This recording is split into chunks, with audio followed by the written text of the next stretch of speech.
Hey everyone, I have a favor to ask. I need you to slap that subscribe button like it owes you money. Whether you're a new listener or you're a regular listener, slap that subscribe button like it owes you money. If you're listening on audio, same thing. Hit follow, subscribe, whatever. But hit it hard like it owes you money for realsies. We need to keep growing. We're well on our way. And I do appreciate all the support we've gotten so far.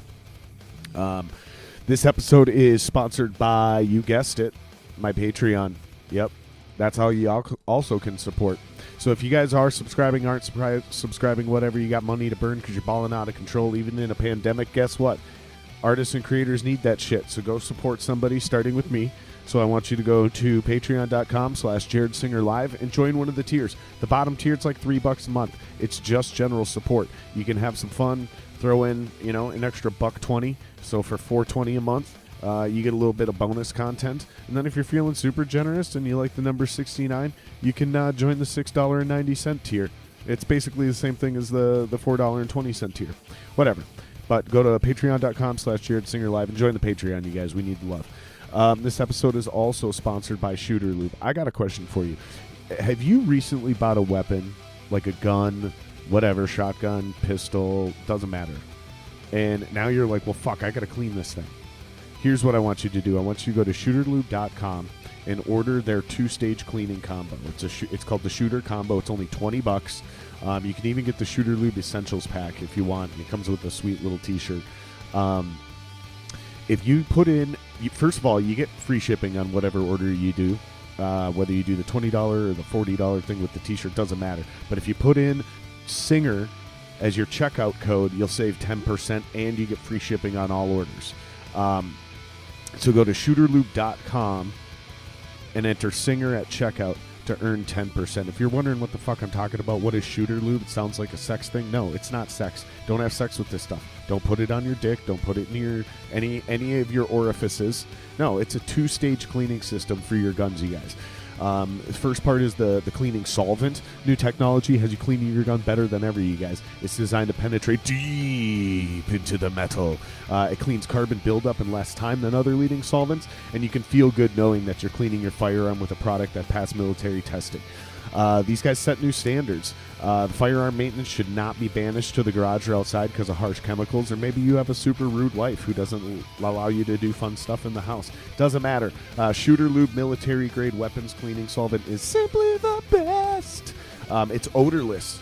There's no water. It fully evaporates, you guys. It leaves no residue, no hazardous ingredients per the EPA, high flash point, non-corrosive, and it does not freeze, nor is it flammable. The second stage is the extreme weapons oil.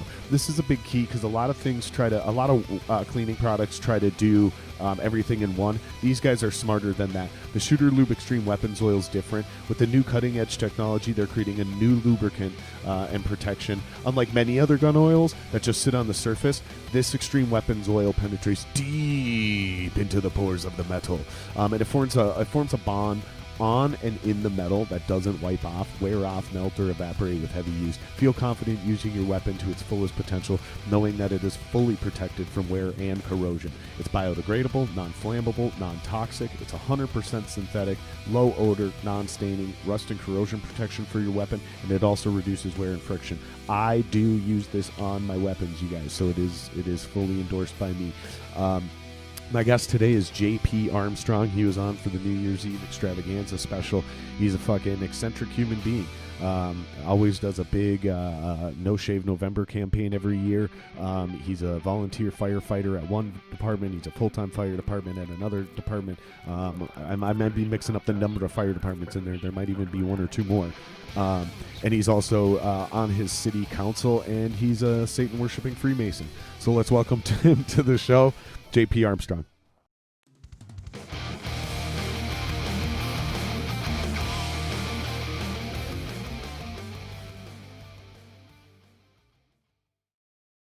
It's good. All right, dude, we're live. Nice. How you doing, man? I'm glad to be back. That was fun the last time I was here. Yeah, you were here for the special. My first podcast. Well, I appreciate you, but you look good, dude. Thanks. Are you fucking hitting on me or? A little bit. All right. You said last night you were out late. Can we say you were? I was fighting fires. You were fucking saving lives, man. I didn't save any lives. But you're killing cats, man.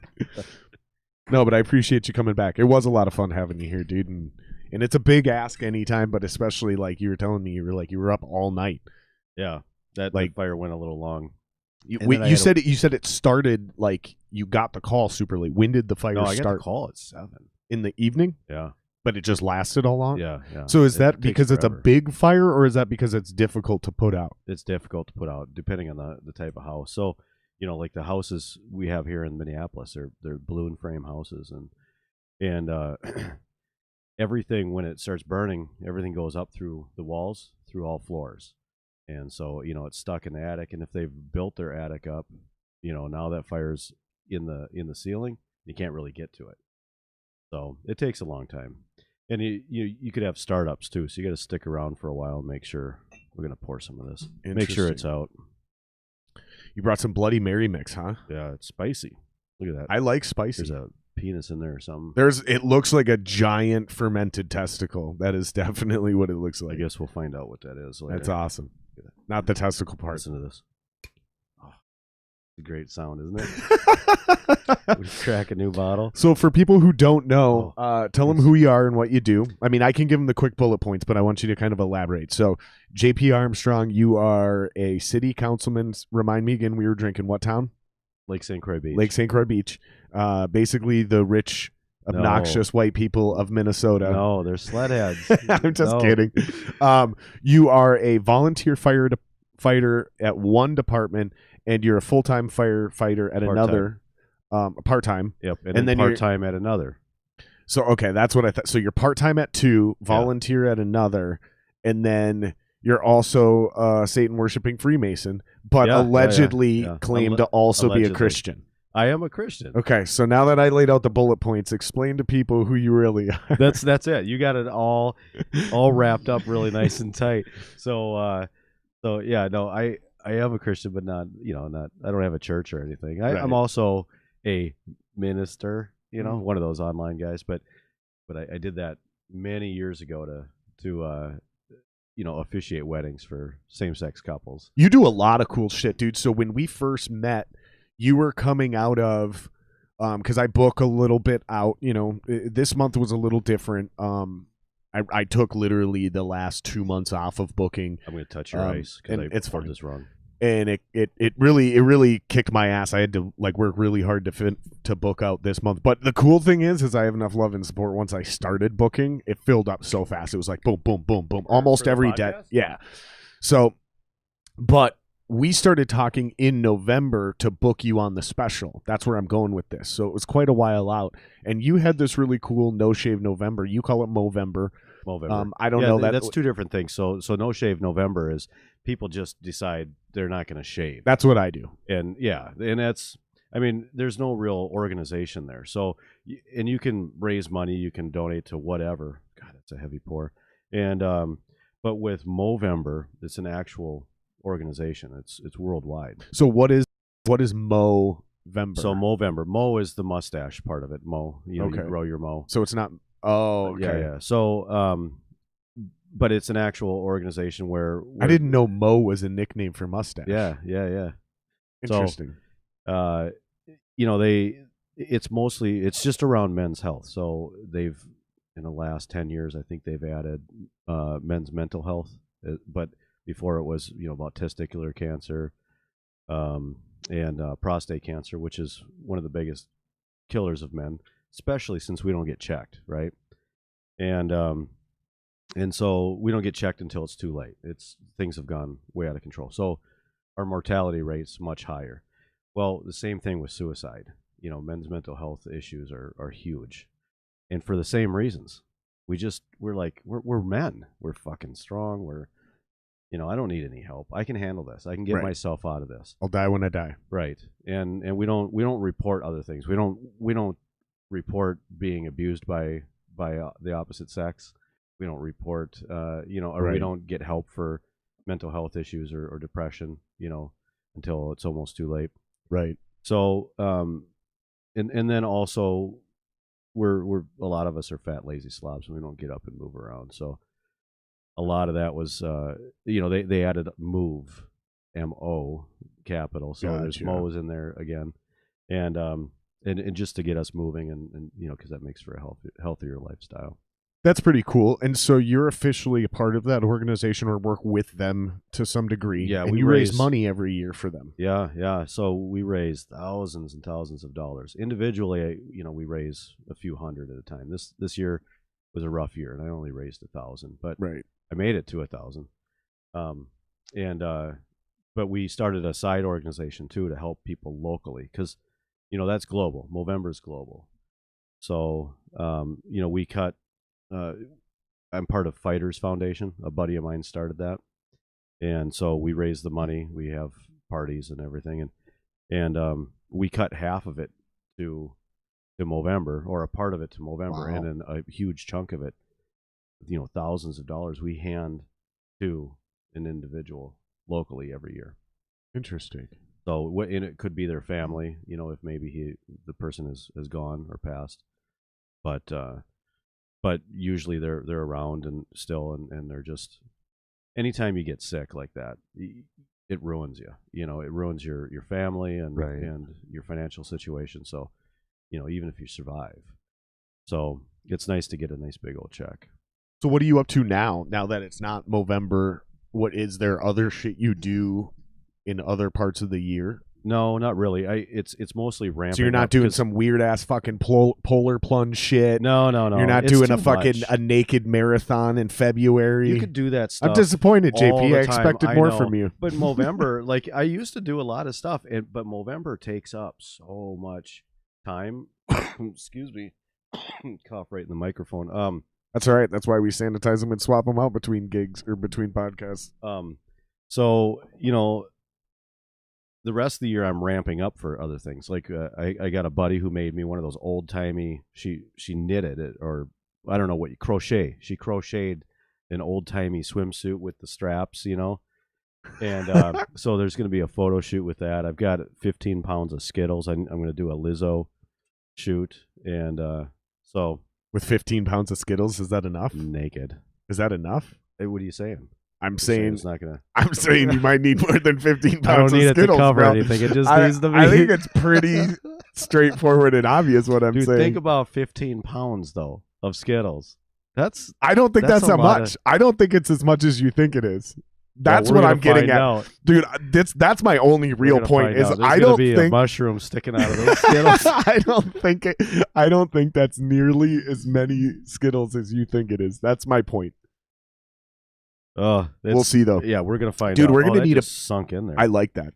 We're gonna need a beer chaser. For what? Why do they always give you beer chasers? I'll tell you exactly why. I'll tell you exactly why. All right. I actually know this. So way back in the day, when they traditionally made Bloody Marys, Mm-hmm. they were mixed with beer, not vodka or any other alcohol. Well, that's And so the Lame. chaser was the leftover beer. So they would use a beer, and that was the base. And they'd make everything that way. And then whatever was left over the beer, they would just hand it to you. And then classier places would pour it in a glass and give it to you on the side because they're not going to use that half of a beer of Right. your can or whatever. That's it. That's where it started. And then when they switched, people got so used to the tomato juice with the beer separately, Mhm. and they really, really liked that so much that when they started switching to vodka and things like that, they just started serving the beer as a chaser because people liked it. I'm going to grab one. that. I'm going to. Oh, No, I'm that's going to good. let it sit there and stare at it for a while. I want to stare at it. That's pretty. That's pretty for just walking in here with a styrofoam cooler. But that's actually the true story Well, that's behind good. it. I never knew that. There, you learn something new every day, Yep. What can I teach you today? especially on the extravaganza. Oh, I'm already learning all kinds of shit. About Satan worshiping and stuff. Yeah. No, there are people, by the way, going back to that, all religions are in that. So where does that come from? Where people think Freemasons are what do you call it? Satan worshipers. So that it's because they have so many. How do I say this without like taking? old How do I religion do? references? Or, How do I do this without taking over the entire podcast? How do I say this short? Okay, so no, there's like certain red flags. Like if you hit a certain amount of red flags, it's like that's Satan worship. Okay, That sounds like a personal moral compass. it's more of a conspiracy level thing. Oh. Like there's certain, it's like a formula, right? Like, Okay. no, that's just a bunch of assholes hanging out, right? Like the Moose Lodge. Like that's just a bunch of dudes hanging out, fucking getting away from their wives. Right. Masons, Freemasonry, number one, they were a secret society for a while. Number two, they have their own gods, their own calendar, their own definition of time. No. Yeah, they do. I mean, they do. Like I've read, here's the thing is I've read the whole book. Like What book? the actual Masonic, it's not a Bible, but it's like the whole thing. And it talks From about where? the degrees. It's very hard to get your hands on. I can't remember what it's called, but it's not a sounds like Bible. something but that it's sounds like it's a something book. It's someone like else this written. thick. That's not anything we use. It is. It's not. It is, dude. I know like what it we is. use, and ours is. This coded. is what I found out is most Masons, the vast majority of you don't know what's actually going on. Like there's this many Masons. Mhm. It's like a pyramid, and this is where everyone who knows a Mason, this is where all you guys are. You're normal human beings. You're good guys. Which is but the then Blue Lodge. When you start getting up to say like towards the 33rd degree, Mm-hmm. that's where you start getting into some cult level shit. So many people who are not Masons have such a good idea of what Masonry is, and it's all the internet stuff. I'm telling you, but it's really not. That is really good. Wow. So, and that's the problem with a secret society, because there's so much interpretation out there, and so much flexibility for people to go ahead and say, well, I used to be in, and this is what it was, and things like that. You can do that with anything. I can talk about being within Gap Inc. and how terrible of a company that was, or this and that, but they can't check that, because there's nobody in Gap that's gonna, in corporate Gap, who's gonna verify or deny anything. So I mean, there's a it's the lot same of shit, thing with dude. Masons, The- but the yeah, symbology- it's been around for a long time, and a lot of it's guilt by association, if I'm being perfectly honest. No, I get that. Like the people who were Masons, especially powerful I'll shut Masons. that down. Yeah, fucking amateur hour. Jeez. I do it too, dude. The people who were Masons have done some crazy shit, Mhm. and they came from like the Skull and Bones fraternity, and like they were involved with seances, and like a lot of Freemasons do the Bohemian Grove shit. Well, there like, are just all gets- religions there, yeah. So yeah, it just gets to Mhm. the point where it's like, I understand like what my buddy Dalton said on the last podcast, like in the real world, a lack of evidence isn't evidence, Mhm. but sometimes it is, right? Like sometimes you have to like, you need to prove where you were because Yeah. you look guilty, and you're like, well, I can't prove where I was, and like that you could get charged with murder for that. It's called you need an alibi, right? Right. But moreover, you can also see that if like your math doesn't add up in your accounting, and I can go, dude, you're committing fraud. Like I can see it in the numbers. Where's the evidence where this money went? There's money missing. Mhm. That is evidence. But moreover is what I'm saying is like the fact that they have little badges you can put on your cars. Mhm. There's handshakes. It's a pride thing. It's a fraternity is what it is. It is. It's a fraternity, and It's a I fraternity don't for like good- fraternities Why? because they're exactly what they became is exactly why I don't like them, because eventually they become secret groups with insider deals and handshake deals. So like, what if? it's also impossible what to if- avoid. What if the Catholic religion was less open about and less welcoming of outsiders of the things that they did at Mass?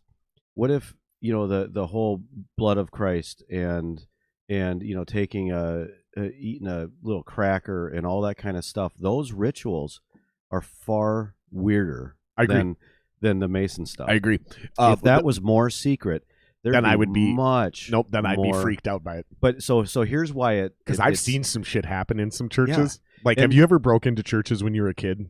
Not not snuck broke in, but around. I used to sneak around when I was a kid because Dude, I grew up in churches, We, and there was we some ran weird into shit. like some sort of druidish seance in the basement of one, and It like might be they were probably renting it out or something to another. Maybe. Yeah, sure. Because Sure. churches have been going broke for years. Dude, I'm telling you, it was one of the creepiest fucking. It was like, this is something they have to be filming a movie.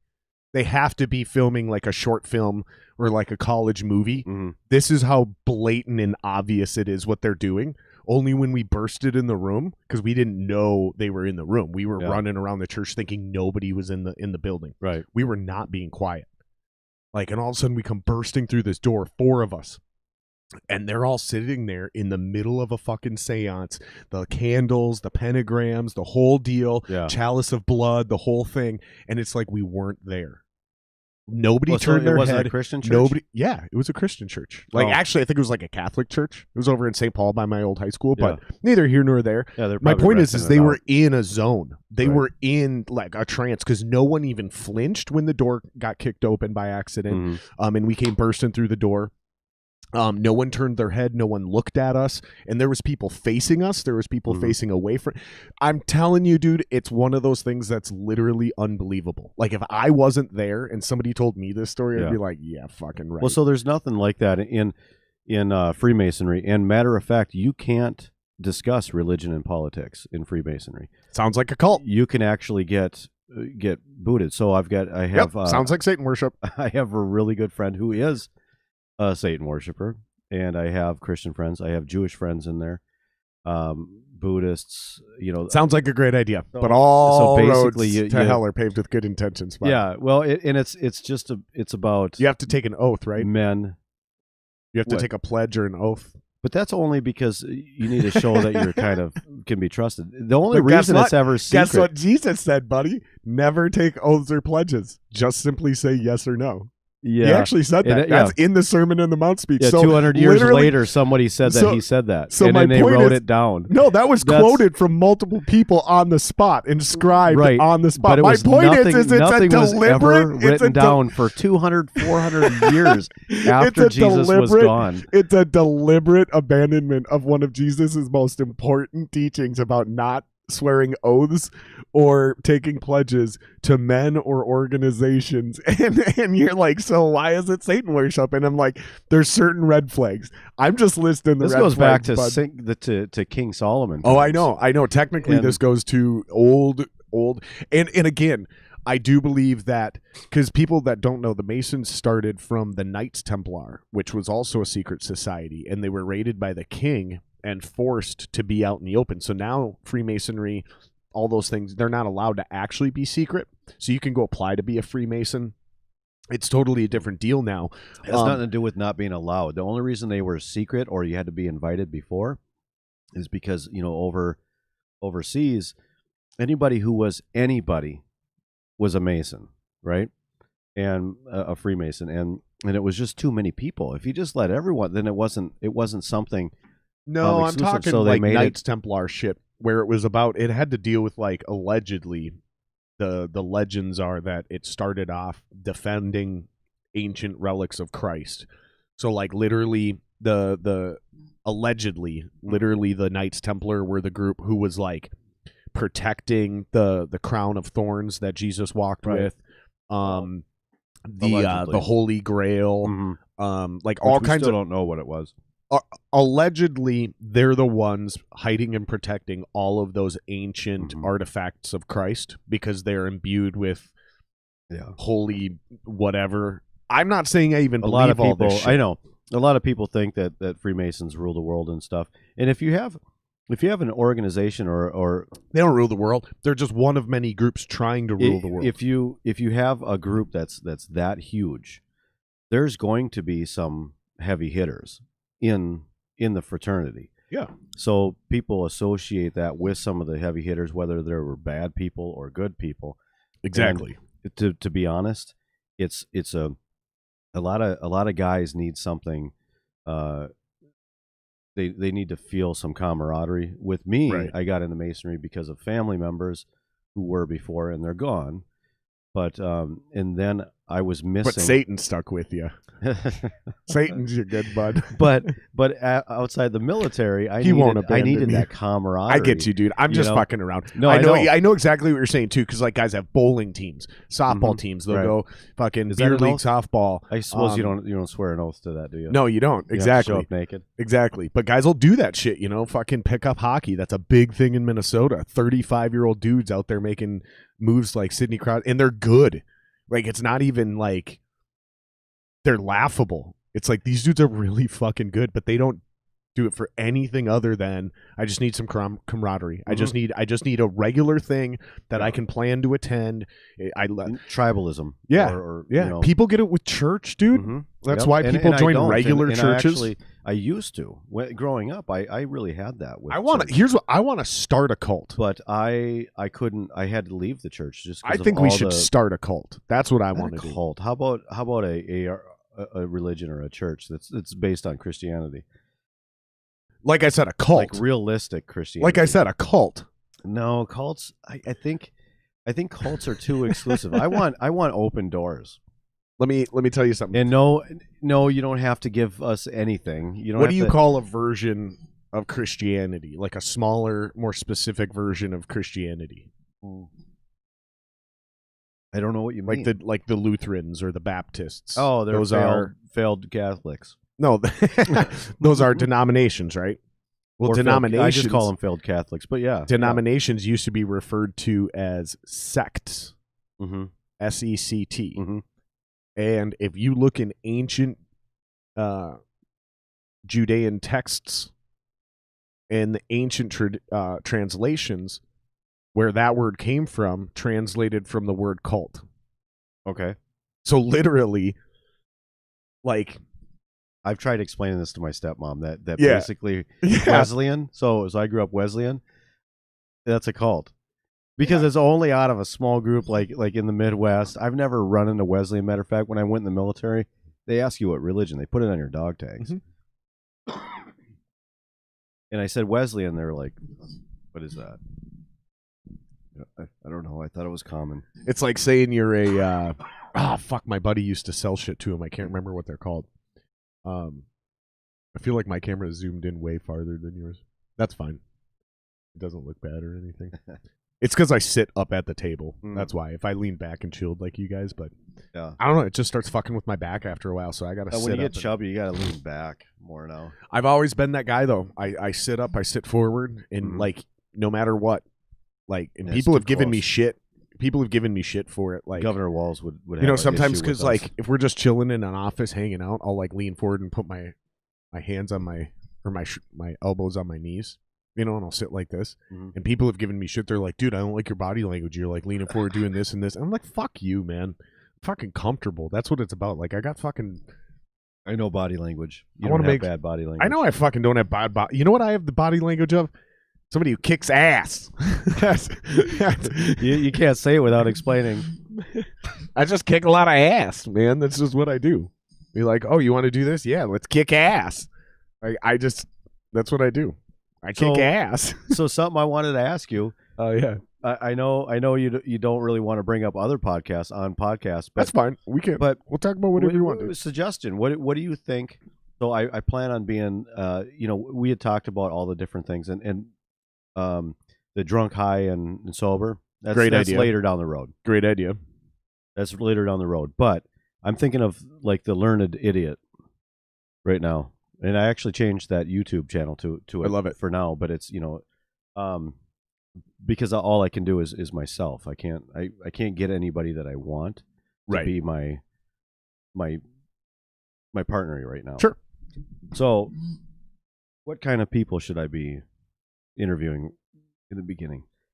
I would say my best advice is be honest about your worst. People that you are extremely interested in, mm-hmm. and then find an angle, right? So, like yours is Satan worship with me. That's just a humorous thing, because if don't ever defend yourself. It's not funny. Here's why I have to do this, because anybody who's known me. Mm-hmm. would be like, so you had a Freemason on your podcast. did you guys talk about the Satan worship and the conspiracies and how they're responsible for George Bush and all this other shit and blah, blah, blah, blah, blah? If I didn't do that. Wait, where did that come from? Because he was a Freemason. Oh, yeah, but well, he And was a 9/11. Skull and Bones. Right. That was just the fraternity of how he became a Freemason. No, there's two different things. Yeah, I know they are. That's what I'm saying. It's like, so the Freemasons only recruit when it comes to like big time people like that. Because there's two ways to make it into the Freemasons. You can like just be an asshole like me and you and just go join, right? No. And then they recruit certain people of certain bloodlines that are destined for what they deem greatness. So like a president's son. Somebody that they go tap on the shoulder and go, "Hey, it's we not think they, you can." Though it's somebody there's a who they. was a Freemason and was saying, "I would really like some of these guys that were in Skull and Bones with me to come on over to my fraternity." Yeah, I'm talking about who, like, how do you even get recommended into the Skull and Bones? You don't. It's not like a normal fraternity like Alpha, Kappa, Zeta. Like, it's not like that. You have to be like asked to come join the Skull and Bones. I suppose, yeah. And that's what I'm saying. That's the way Freemason is too. Exactly. And this is what I'm getting at is like, so they've done a really good job in my eyes of like having their public version and then they're like their actual version. And their actual version is about finding people of power and influence and then promising them security and more power and influence if they come and play the game and push the agenda. That's how you see a LeBron James go from just like being a normal dude and suddenly fucking doing all this weird fucking hand symbols, flipping 2 666s, a fucking a pyramid over his eye, and then fucking pointing to God, and then like all this weird shit, all these like Illuminati imagery, all this symbolism shit, like that's like George Washington being a Freemason and having the fucking the all-seeing and that eye. came from the old country. Doesn't matter. My point is you asked me why I think they're Satan worshipers, and it's because they have red flag after red flag after red flag. Oh, here's where I was going with that. Whether it's imagery, symbology, so there's rituals, all that stuff that you're talking about, the fraternity, all the powerful people, and all that kind of stuff. But to tell you the truth, most of us we can't even agree on where we're going to buy plastic tubs, for storage. Like we can't make decisions. We're definitely not influencing. That's because you're at the lower end of the pyramid. There's too many people. When you start getting to the shit, when you start getting to the top end of the pyramid, into that upper echelon, 27 to 33rd degree, then you're a shot caller. Then what tubs you use? Talked about what level I am, what degree I am. I bet you haven't even gotten past 7.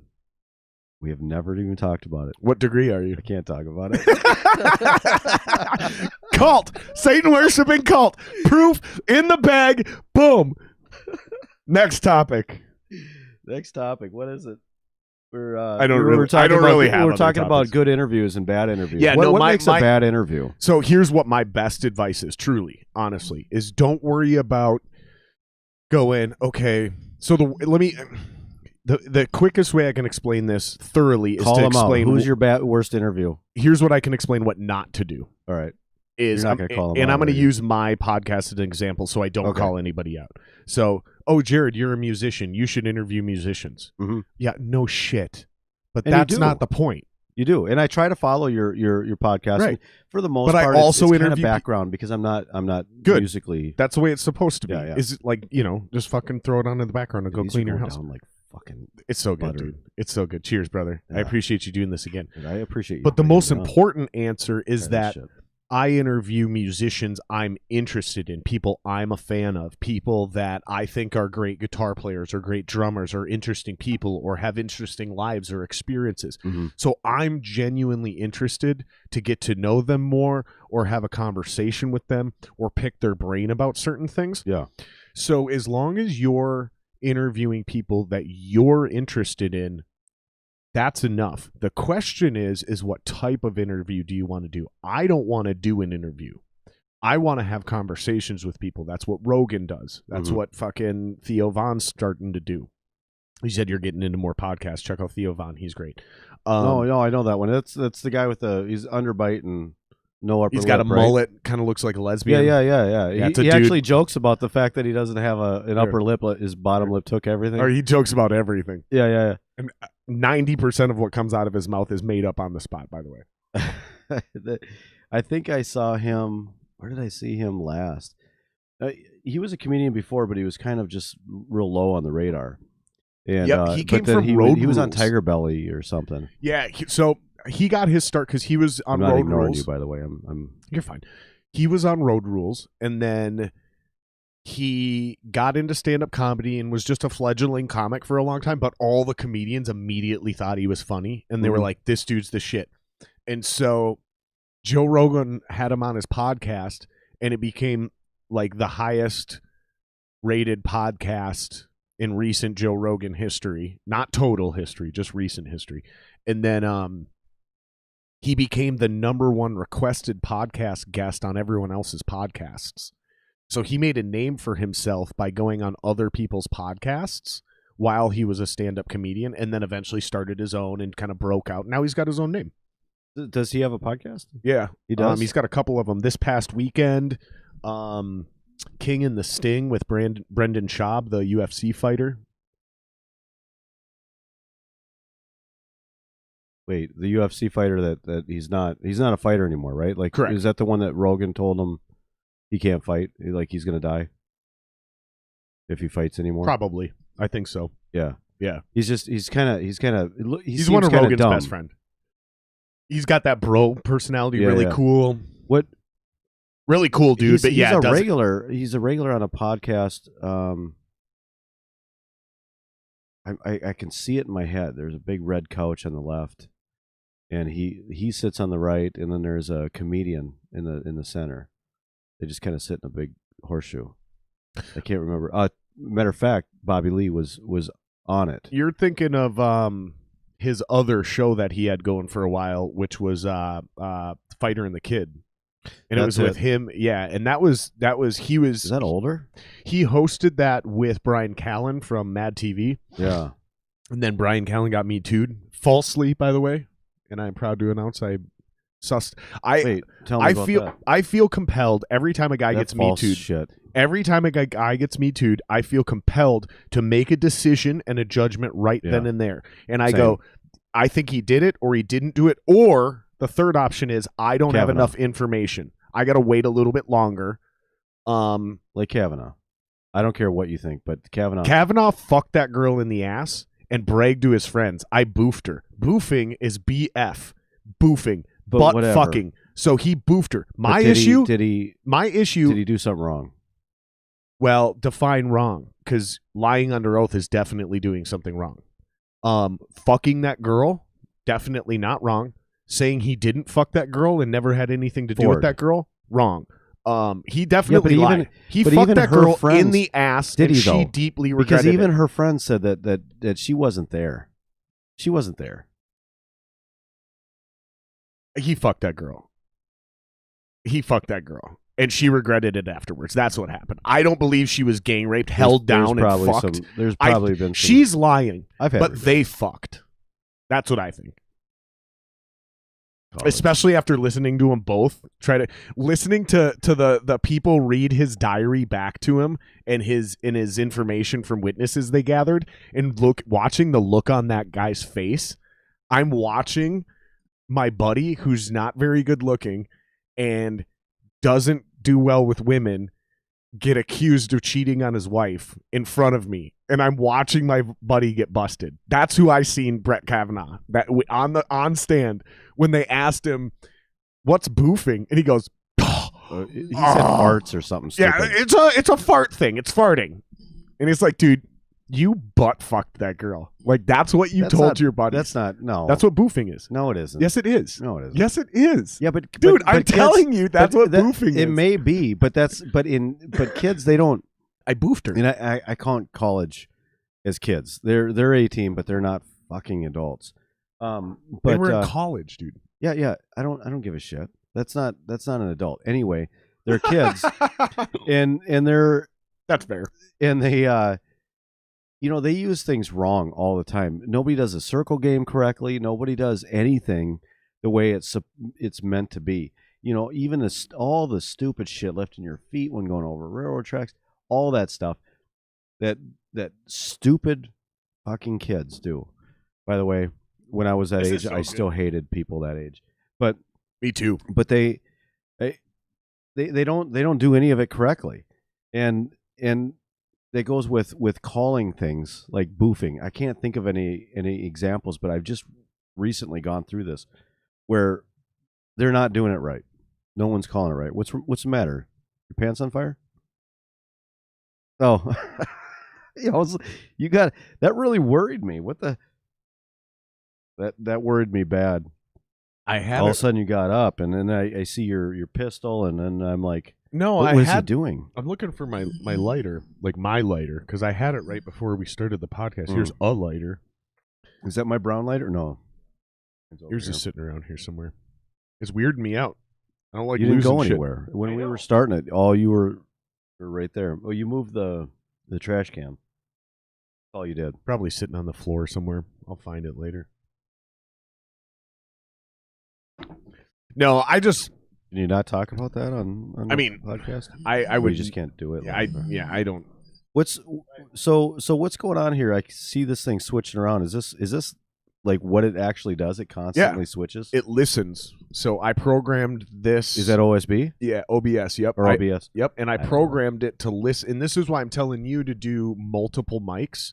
Like just do the several USB mics, because. Yeah, but I thought you couldn't. I keep reading that USB mics they don't register well when you do multiple.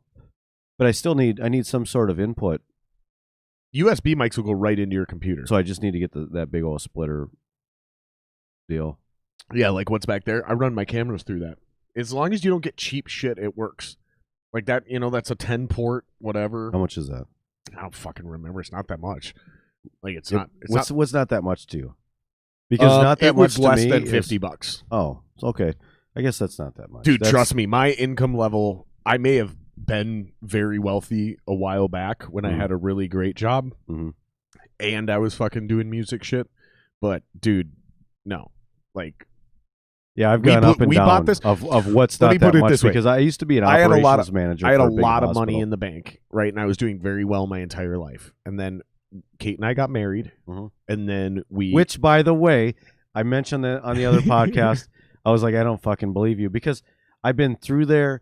I walked through and I didn't see anybody. I expected you not to really have a wife, and it was just some like. And then Jeremy brought up a blow up doll, right?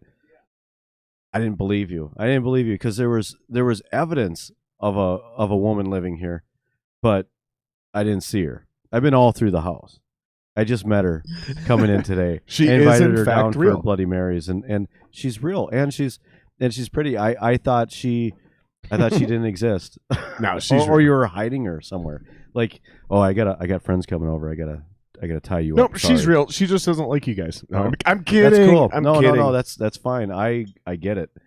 I wouldn't like me, but no, she's awesome. There's she goes to bed a little early because she gets up with the dogs early in the morning. Yeah, mostly because she can't sleep through them barking. So get bark collars. Here's what happened is, and they have bark collars. But my point is that when we first started dating, the dogs didn't wake up until 7 or 7:30 with me. Right? And then I'd let them out while I'm getting ready for work, let them back in, go to work. Mm-hmm. She came over and started living with me way back in the day. Wait, you had these dogs, or did she bring? You had all of them, or not all of them? Just how many 2. do you have? Now we have 5. It's about to be 4. Holy shit! It's about to be 4. You're like a crazy cat lady.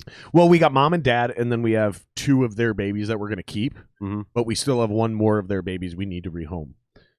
But no, they would bark, so she'd let them out at 7, and then all of a sudden it was 6:45, and then 6:30, and so it just started getting earlier and earlier because she can't sleep through it. So the first time they bark, she's up. I won't do that letting them out thing. They have to have free reign. So now she's up can't deal with that. She's literally up somewhere between 5:30 and 6:30 every morning with the dogs, regardless. So she ends up going to bed at like 9:30, and so when we come over to do these podcasts, she's like, well, I'm just going to fucking go upstairs. So when so-and-so gets here, you don't have to worry about anybody making noise upstairs. No, I think it's cool. One of the things when I come into somebody's house, I like to I like to know the people who are there. So I thought it was cool to finally meet her because now I feel more comfortable being here. I don't know if things are different. It seems different, me being here. Oh, but really? It was weird not knowing the other host. That's weird. You know? I mean, I guess I kind of get that. Yeah, because you don't know. You can't feel welcome unless you've met both people. Right. Who I get that. Yeah. Yeah. And when I walked in, she held the door for me. Coming in. By the way, how many times do I have you to had be? so much shit with you. Otherwise, How many would have been times up do I there. have to be on this podcast before I can walk through the front door of your house? That's not the issue. It's more I'm of just joking. it's literally just I gotta more use of like the back door. Don't let anybody see you coming in.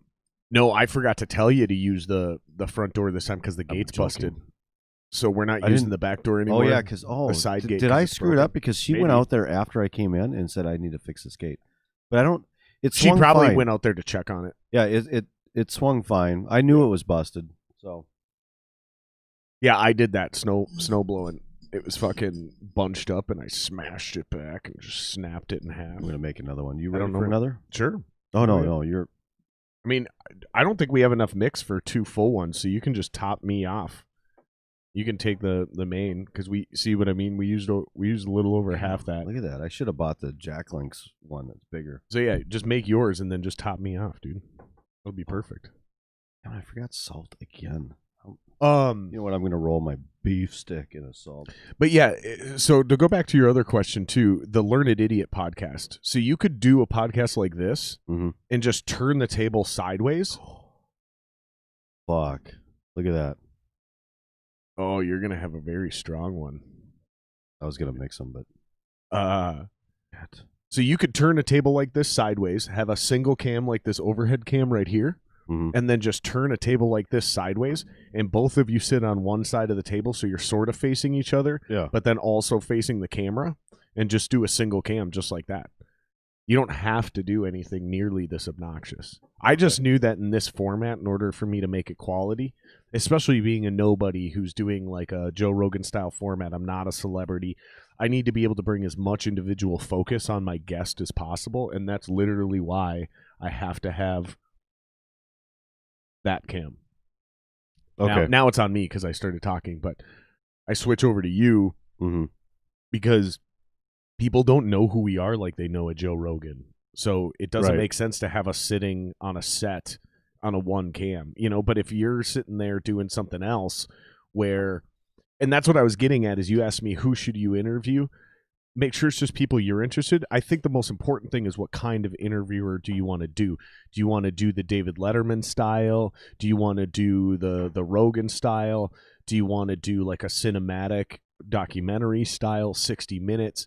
And then figure out the best way to do that for you. Like all the skills, because they write books for all of that shit. Is what they don't write books for is how to be a better open format, long form discussion style podcast. Like there's no learning shit for my style. As far as being an interviewer, I think my interrogation training. So, we had talked about that before.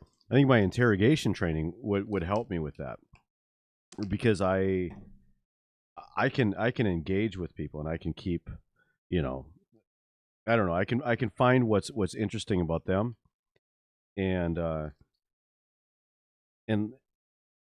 especially what they're passionate, to talk about. So look at you, just stressing about your lighter.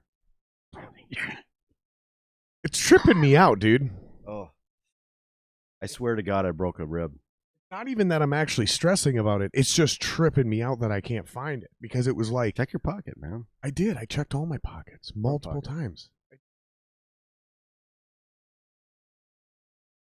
Wanted to see you stuff like that again. Fucking tripping me out, man. I hear So a nice little 1/4-inch socket is a good lighter. You said you did interrogation. Was that in the Army? No, that was for gapping. You were Army, right? I was Army and I was Air Force before that. No shit. Yeah, so I did Air Force for 4 years, and then I switched to Army. Is that just because Air Force was too pussy for you, or what? Well, yeah, I wanted to be in the military. No, real military. But Air Force was great. I mean, for the time, it was the first time away from home, basically, besides, heading to Guatemala, and it was fine. You got to learn to be an aircraft mechanic, and I started learning, what it's like to be an adult. Made a lot of mistakes. Got married, got divorced, probably within the same year. I don't know. But it just wasn't what I expected. I wanted to go out there and shoot shit. I wanted explosions. I wanted to hear gunfire, all that. But truth be told, I wasn't. I never really got to do everything that I wanted to. I kept getting into, even when I went Army, things that it's like, well, that was anticlimactic, So yeah, I ended up not going into the Marines for almost the same reason. It was two things. Or you don't go into the Marines because it's the Marines. I was going to the Marines. Like, I wasn't gonna be Navy. I wasn't gonna be fucking Army. Should be Navy. I was going Marine, or I wasn't going in. But I had a legitimate potential music career staring me in the face, fresh out of high school. There was that, and then there was the knowledge of knowing people who'd been through it, and knowing that in some way, shape, or form, whether it be a small, tiny little inconsistency or something dramatic, that's really like life-changing or career-changing, I was definitely being deceived by my recruiters in some way, shape, or form. Oh, well, that's what they do. I know, and that's my point. Is like, I mean, and that's the thing. You know that going into it, that's what they do. I'm starting to slur now. Yeah, and so that just gave me enough apprehension to where, and the way they did it too. So it's funny because I told my story to my dad. I told this story to my dad, and he's like, "Yeah, they don't do that. That's not how it works." And I was like, "Are you telling me I didn't experience this? Like, this happened to me. They did this." Yeah, I was going to be a paratrooper. They assured me I was going to be a paratrooper. Well, yeah, so they did their initial recruit, right? And I did my ASVAB test. I got one wrong on my ASVAB test. It was a fucking joke. I was pissed off about it. I was so furious. I wanted to retake the test, and they were like, "You can't." And I was like, I was so mad about it because they got me on a technicality. So stupid. It was on one word in the vocabulary section, and it was like, how fucking old is this test? Like, did you write this thing in the 1910s? Because nobody uses that word. Early 80s, I think. Yeah, I know. I'm exaggerating. Test. Exaggerating, but I'm like, nobody uses that word that way. Yeah, I'm like, nobody uses that word. You that remember way. what it was? Soiled. Like the word was soiled, and I don't remember if that was the correct word or the wrong word. I don't remember the sentence. I don't remember what it was, but I remember it came down to the word soiled, and I was like, nobody uses that word that way. Sexual word. It's so stupid, dude. I was so fierce, but they were like, it's literally irrelevant. That's why you can't retake it, and we just don't let you retake it. But it's also irrelevant. You can have any job you want. The whole, And I kept blowing them off, and I can't remember what I said, but they were like, okay, we'll check back in a few months. Well, in that few months, somebody found out that not only my dad was a Marine, but my grandfather was a Marine. And my grandfather was the fire chief on, I think it was aircraft carriers, on ships or aircraft carriers, but at sea. And and then he came home and became a stressful job, actually. Yeah, and then he came home and became the fire chief for the St. Paul Fire Department for years. That's my grandfather. That's cool. Long story short. Wait, what's his name? My grandfather's name? Yeah. Well, I call him Jack, but I don't think that's his real name. He's Grandpa Jack, but was he Guy. gone a long time ago? Yeah, he retired a long time ago. A long time ago. I have stuff, memorabilia from St. Paul Fire. The people just give me, and it was their families or their friends of their families, and I've been trying to find a home for it at one of those museums, but the fire museums. So that's why I was wondering, because I have helmets with names in it and of chiefs, I wonder if So- my grandpa would fucking know of anywhere that stuff I should found go. one. I just recently found a place, you? and I have to get off my ass. I'm so busy with all my side hustles and shit that I just haven't taken care of all my fun little stuff. Yeah, tell me about it, dude. Like, Well, you know, when you only work part-time places, it's more stressful because you got to do all these little side things. You know, I work for a dock building company on the side. really? And, yep, and you know, we actually go out on the water and move docks around, you know, on the river, and they're huge. It's kind of dangerous work, but it's a lot of fun, and it's a friend of mine who owns a business, and you know, a welding company, you know, making stuff for skyscrapers and whatnot. So I don't have time for all that other cool stuff that I used to do. You know, like I know. it sucks. I miss like four-wheeling and snowmobiling. Yeah, you know, I have a 4-wheeler in my front yard. Yeah. My brother left it there. I never went anywhere with it. It's been sitting there for 2 weeks now. That would have never happened before. You leave a 4-wheeler around me, you just walk in the house to take a shit. I'm gone on it. I live on a river. I have access to go up and down the river, you know. I miss living in the country. Do you have a And dog dying, or is that just normal? I have one dog in heat, Oh, she and calls out. and the rest of the dogs get really pissed off when they get isolated away from her. So that'll stop in a minute. Oh, I don't care, because I'm sure it doesn't Is transmit what through is here. what It just, probably happened is Kate put one of the dogs in a kennel, and then she went to the bathroom, and he's just like, "But I can smell the vagina from across the house." I do the same thing. I know, we all do, right? Start whining, yelling, and screaming. So what have you got planned for Movember this year? Well, I told you the Skittles. That's going to happen. It's going to be a disgusting photo shoot. I don't think 15 pounds It is doesn't as matter. many Skittles as you think. It doesn't matter. The Doesn't less, the matter. better. Yeah. It'd be great if there's like 9 Skittles Yeah. on you. Find the hidden mushroom. If it's cold in there, you know, it's really going to be hard to find it. And then you know, I told you about that old timey swimsuit. So we're gonna do a photo shoot with that.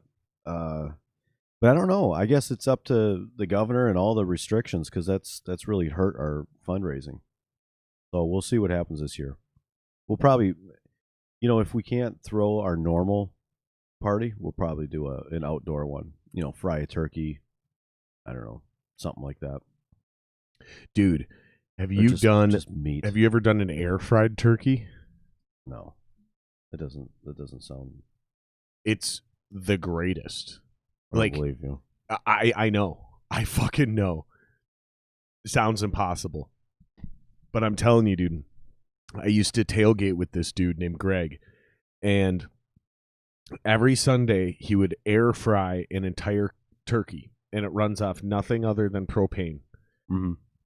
And I don't know how this thing works. I don't know how it does it so perfectly well, but it is the most is it perfect. satanic type stuff? It must be. It must have the embodiment of Lucifer in it, because there's no because way. that seems like a go-to for things you don't really understand. Yeah, Satan. It was for sure Satan. No, that's not my go-to for things I don't understand. I understand everything, including secret Satan worship when people don't realize it's happening right in front of them. No, but you should try to get one. Like, they're hard to find Yeah. because they've been discontinued. There must be some weird fucking thing that came out recently. Like a safety issue. Yeah, but I've never heard of anybody actually owning one having an accident. And I know Well, dozens of people They that still all sell own the this. fryers. I mean, I know that you is can a deep safety fry a issue. turkey, That no is problem. insane. But an air fryer is too To dangerous. think that somebody thought that up and was like, yeah, that's safe. That is one of the most unsafe ways of cooking Dropping a turkey in a bunch of fucking ever. That there's nothing worse than that. I'm gonna find this fucking lighter one way or another. You make a new lighter. Make a new lighter, bro. Yeah, there's ways. It's sitting around here somewhere. That's what's pissing me off. Is it's sitting here right in front of my face somewhere. Did you throw it in the trash when you moved it? It's possible. Possible it fell out of my pocket. You just Bounced somewhere on the ground over there. You make a new lighter. Do you think anyone knows? Like who do you care knows that we're talking about lighters? Your potential voters. Oh, my potential voters are probably they know that I don't have a lighter and I don't do that. And but they all do that, I think. I'm pretty sure. Like who else would vote for me besides people like that?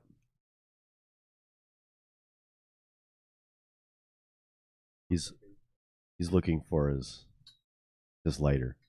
I mean, I haven't.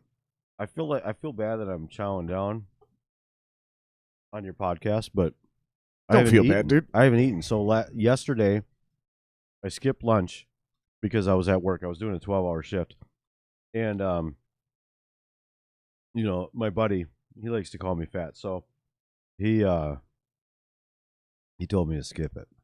Well, then, so I go home and I'm thinking I'm going to have dinner. Well, then we had that fire call, so I skipped dinner too.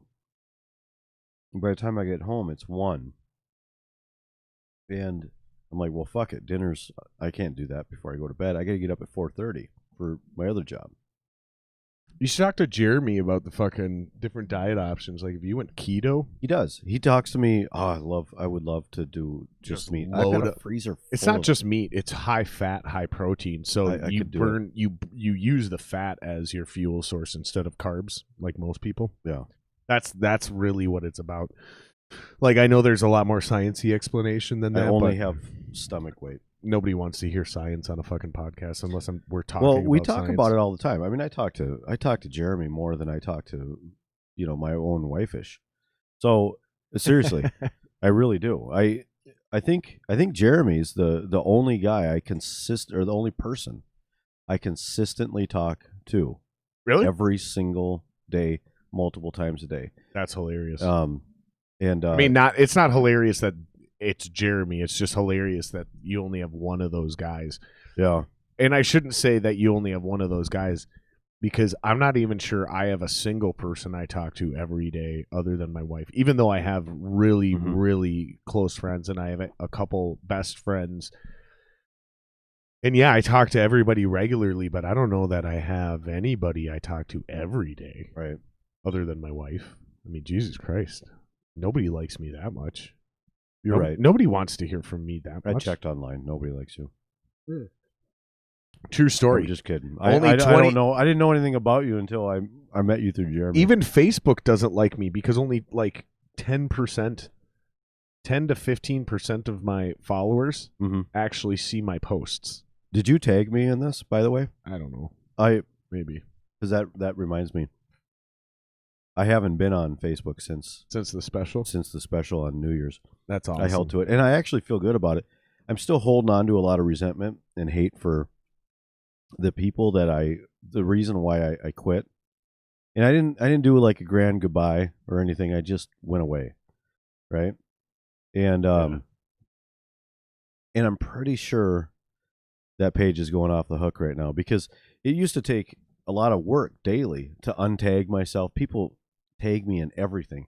If there's anything that has to do with a mustache or somebody being pantless, or because I do I guess every other wedding I do, I end up pantless at it, and things like that, and so I have to constantly untag myself because it takes over my Facebook page. Well, now I haven't been on it since January 1st. Yeah, you're gonna have like 1,000 of those, dude. Just weird shit. You're gonna have 1,000 of weird those things. shit. And then I'll have all the angry people. How come you never contact me anymore? Well, because I'm not on social media. You can call me. If I mean something to you, you can call me. And I have about 6 people who talk to me through text or Messenger. I have Messenger. Speaking of the special, speaking of that, do you remember when we were on there and I was like, I literally said to you two, I was like, I don't know why everyone thinks it's suddenly magically going to get better in 2021. Like we would just strike midnight, and all of a sudden it's like a Cinderella story, and it's all over and back to normal. No, it's going to get way worse. Maybe 6 if Vermin days later Supreme got elected, that would be awesome. 6 days later, there's a fucking coup. Who's Vermin Supreme?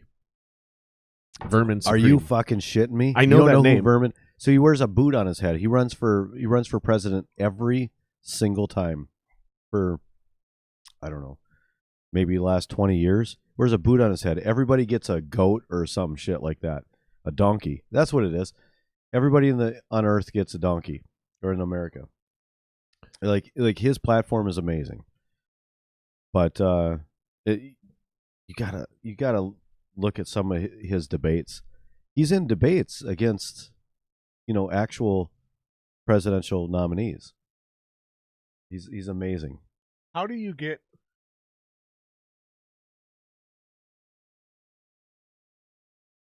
I'm burping in your podcast. I'm very sorry. I'm chewing. You're good, This dude. is the rudest. Don't chew in the mic.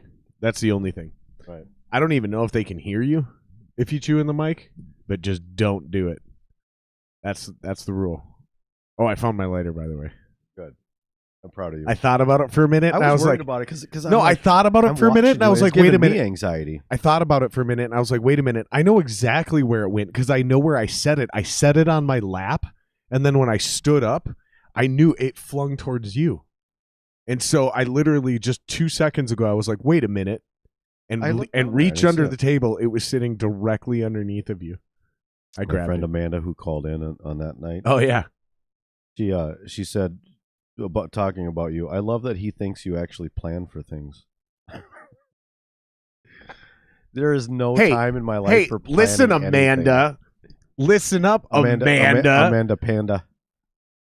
You said the rest of the year is about like best friends. The rest of the year you're gearing up for Movember. That's why I asked that. So what do you got planned for next year? That's it. Right now we don't know. So I might do like an outdoor thing. I love that he thinks you plan for things. He said he's gearing up. Yeah. Gearing up doesn't mean planning. That means I want to do, but it doesn't mean planning. And she knows that because, matter of fact, when Movember started getting big for me, she was there helping me pick out. You saw those pictures of me doing the bearskin rug pose, no shirt, smoking a pipe and petting a cat, stupid shit like that. We were selling those 18 by 22. Yeah. And I still have friends who have them up, and I have one. You auctioned off that bearskin rug? No, I did. Yep. But we auctioned off those photos. Dude, I wanted somebody from my fan base to get that, and then because it was just a ticket, lottery tickets, right?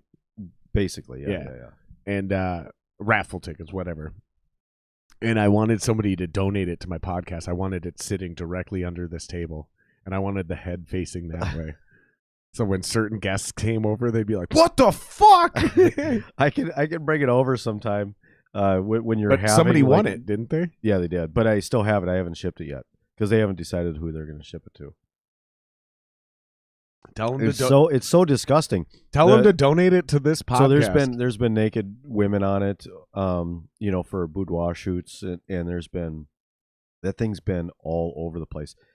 Before I even got it, it was destroyed by dogs pissing on it. So I cleaned it, and things were starting to rot on it, and I mean it was not in good shape. It's old. It's from the 70s. That's amazing. And so it had a rough life. His name is Henry, by the way.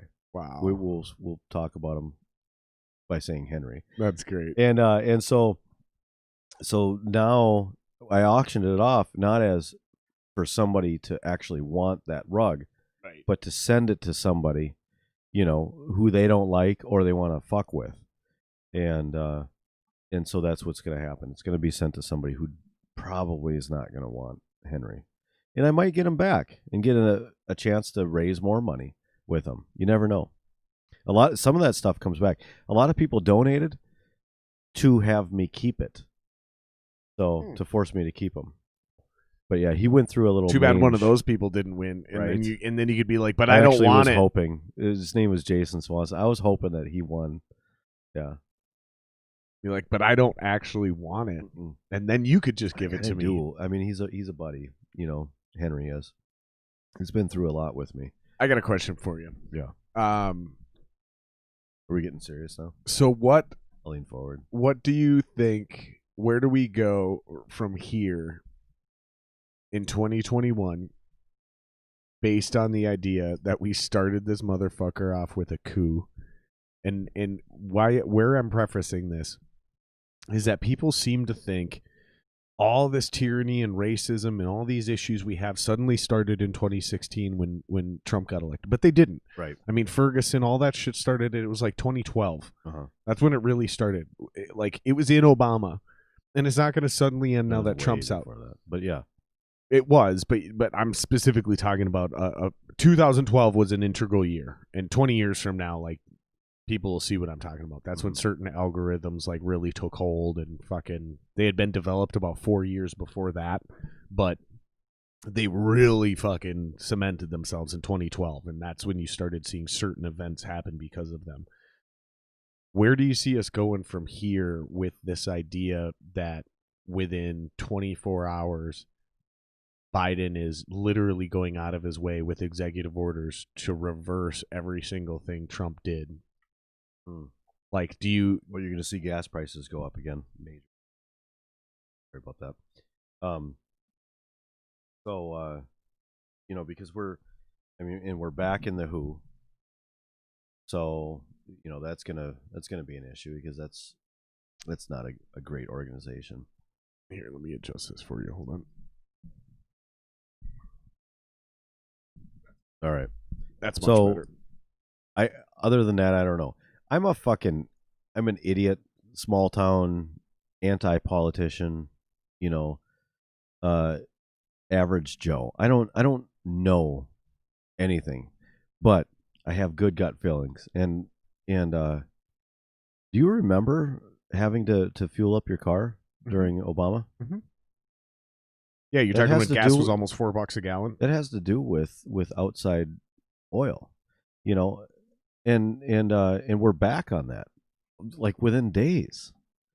So it's not going to be great, but I mean, fuck it. Who cares? We're all going to survive. We're all going to adapt. For the long run, none of it's going to matter. Where do you see the lockdown shit going? Who cares? No one gave a shit about it before. You got a few people who. But do you think Biden's going to open it up, or do you think they're going to start cracking down even harder? Because now all of a sudden things are not as bad. I guarantee you, things are not going to be as bad. Have you heard about the new strain? Now that yes, and that was before, but it's not going to be as bad. I promise you, it will be downplayed because it's not this Trump. Is some Mason level Illuminati conspiracy logic God, here. You sound like my buddy Matt. This only works if you admit that the Masons are controlling the narrative. It's not the Masons. It starts with a D. Controlling the devil worshipping Masons.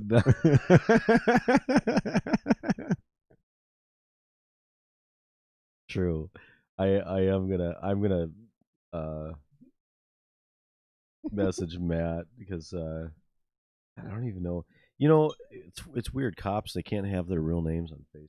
So when I'm searching people, I don't know who they. Oh, I think his name is. They can. They just probably shouldn't. Yeah, I mean, especially if they have families. I know cops who do. Like I legitimately used to have a couple friends on my Facebook page that were cops. They added me on Facebook when my dog got stolen. Sorry. Tell me more. Your dog got stolen. Long time ago. Steals a dog. Here? No, it wasn't. No, it wasn't from the hood. No, it was from the suburbs. We were at my parents' house. It was 4th of July weekend. Used for like fighting or something? Was it returned? No, it's Yoshi, the skinny little goofball up there. We overly socialized him with people, so he was dicking around in the front yard. He wasn't running away. He didn't run off. He was dicking around in the front yard, and some kid pulled up on his bike to go fishing across the street, and Yoshi ran right up to him and jumped in his arms, and the kid thought he was lost, allegedly, and came up and talked to us and was like, somebody at the party, and it was like, is this your guy's dog? And then there's a bunch of people there who just turned around and looked at him because they didn't recognize him or the dog, and then he just walked off with it. Allegedly. I think he fucking stole that dog out of my front yard, but nonetheless. I can see that, though. I can see that, you're thinking that it's just... And he's a teenager. He's dumb. He's probably not thinking clearly. See what I'm saying? You're seeing his side of the story. Children are dumb. They are dumb. They're so dumb. I didn't like children when I was a child. How about your boys in the Democratic Party trying to lower the voting age to 16? That's fucking pandering. I think it's a great idea. I think it's a great idea. Yeah. Do you really? Yeah. Yeah, I think we should also lower the age, the drinking age to like 14. Only if. I think we should lower the drinking age to 14. See the mistake in that. Yeah, I think you should be able to get drunk at 14 legally in a bar and I don't vote mind at 16. Drinking age being 21, and I didn't mind it when I was 20. You know what I mean? I was married to a 21-year-old when I was 20. I think everything needs to be at 18. If you can go kill for your country, if you can recruit me to pick up a gun, it takes and go, nothing to be a drone. Not my point. If you're going to give me the responsibility of taking someone's life, then I should be able to have the responsibility to vote for president, get drunk, buy smokes, get a hooker, whatever. You can do all that at 18. Except for drinking and buying smokes. Yeah. And get a hooker.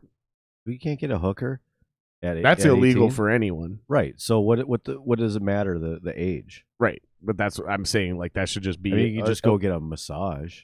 Right. Go to a Thai massage. But 21 is a smoking and drinking age. And I think it's smart. No, 21 is not a smoking age. Yeah, it is. Now. 21, bud. 21 to buy smokes. That? Yeah. Yeah, that just happened. Like in the last year or two. Yeah, 21 to buy smokes now. So you can join the military at 17 and a half. Mm-hmm.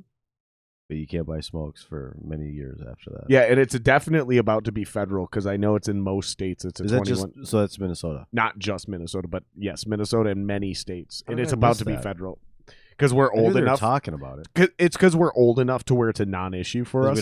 Because we don't care. Right. Yeah. Yeah. It just didn't affect us. So like a lot of us, I only knew about it because I started seeing signs for it, like at places like 21 plus to buy cigarettes. Are you sure that's not just in like Minneapolis or something like that? Because Minneapolis is some, everybody calls. You know what? I think racist. You're right. I think it is just Minneapolis now that you're saying it. So I think you're right, dude.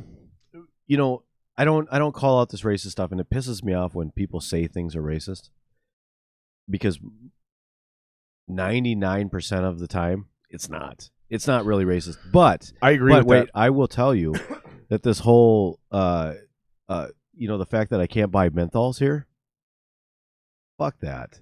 That was a racist ass movement. It is, and I'll tell you why. It's not a stereotype if it's true.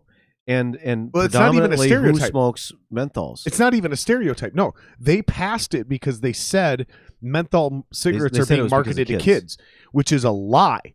As soon as menthol cigarettes came out, they were initially marketed to women when they first came out.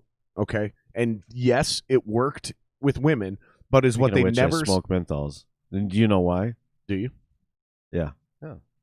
But it also marketed to black people. Like black people traditionally smoke menthols more than originals. Yeah. And the reason that it's a stupid move for me is because anybody who's going to smoke menthols is going to smoke menthols. Like all you did is made them drive 15 minutes out of the city limits. Why didn't they buy cigarettes somewhere else? That's just tax revenue for another city, for another county, about that and make that a big deal because that was obviously a racist movement. To ban. No, I don't think they. I don't think they were being racist. Yes, I don't think so. I think they genuinely believed in their naivety. The Minneapolis City Council. I don't think this was intentionally racist. I think it was accidentally racist. I think is what they really did is they thought this was a way that they can look good and get reelected. This is something on their city council campaign ads. They can say, I fought for your children because I banned menthol cigarettes because they were being marketed to kids. Mm-mm. It had nothing to do with their misperceived actions and results versus their intended perceived reception. That's a lot of big words in a row, but yeah, they intended it almost convinced me, but it didn't. They intended to be I received think it was straight up racist. And this comes from a guy who whenever someone says here's racist, what it really is. Here's what it really is. It was not racism in its intent. Mhm. I guarantee I it think it wasn't. was. It was virtue signaling in its intent. Its intent was to virtue signal. I It'll think it make was us look good. straight up racist. Maybe, but here's my point: is what it really was an inconsideration Mm-hmm. for small business owners. Okay. So local guys that own the corner store that are paying $8,900 a year for their property taxes, right? The word inconsideration. Right. It was an inconsiderate I'll go move. with that. It was inconsiderate. They don't give a fuck about minorities or small business owners. I'll agree with you. So is what they did is they just took 30% to 50% of the reason your local person from the hood Mhm. goes to the store to Mhm. buy smokes. Yeah. That's 50% of the reason you go to the gas station is What's to buy the smokes. mart near here? There's a There's a bunch. Mart. No. There's E&L Market. There's No. fucking Speedy USA. No, there's a really There's- popular. There's it's called Solo. Mart. There's Solo. Like a name of a person, Mart. Nah, I don't know. But what I'm They getting were- at is all those black people in this neighborhood that are going to smoke cigarettes, or even in the city of Minneapolis that are going to smoke cigarettes, and Mhm. they want to go to the gas station. Yeah. Now they just drive just outside the city of Minneapolis to buy their menthol cigarettes. So Yeah. for me, it's a 5-minute drive west, and I'm in a different But city. gas was cheap. You know. You see what I'm getting at, though? Yeah. But that's 50% of the reason I go to the gas station. So now I don't stop at the gas station on the way to work or a meeting and fill up gas and grab a pack of smokes. Now I go get smokes outside of the city, Mhm. and then that's when I get gas. Mhm. So not They're only gonna is turn many this place into more of a desert. well, they're doing to Minneapolis what they did to all of California is they're making it too expensive to make money, Mm-hmm. so people just leave. Right. And you're seeing it with how I spend my dollars, how my neighbors spend their dollars. We go to the suburbs. Well, that's even more prevalent with the whole coronavirus thing. Exactly. Because businesses also are leaving. Exactly. You know, look around First Precinct. All those big buildings are gone. Are you serious? Yep. What is with you and that damn lighter?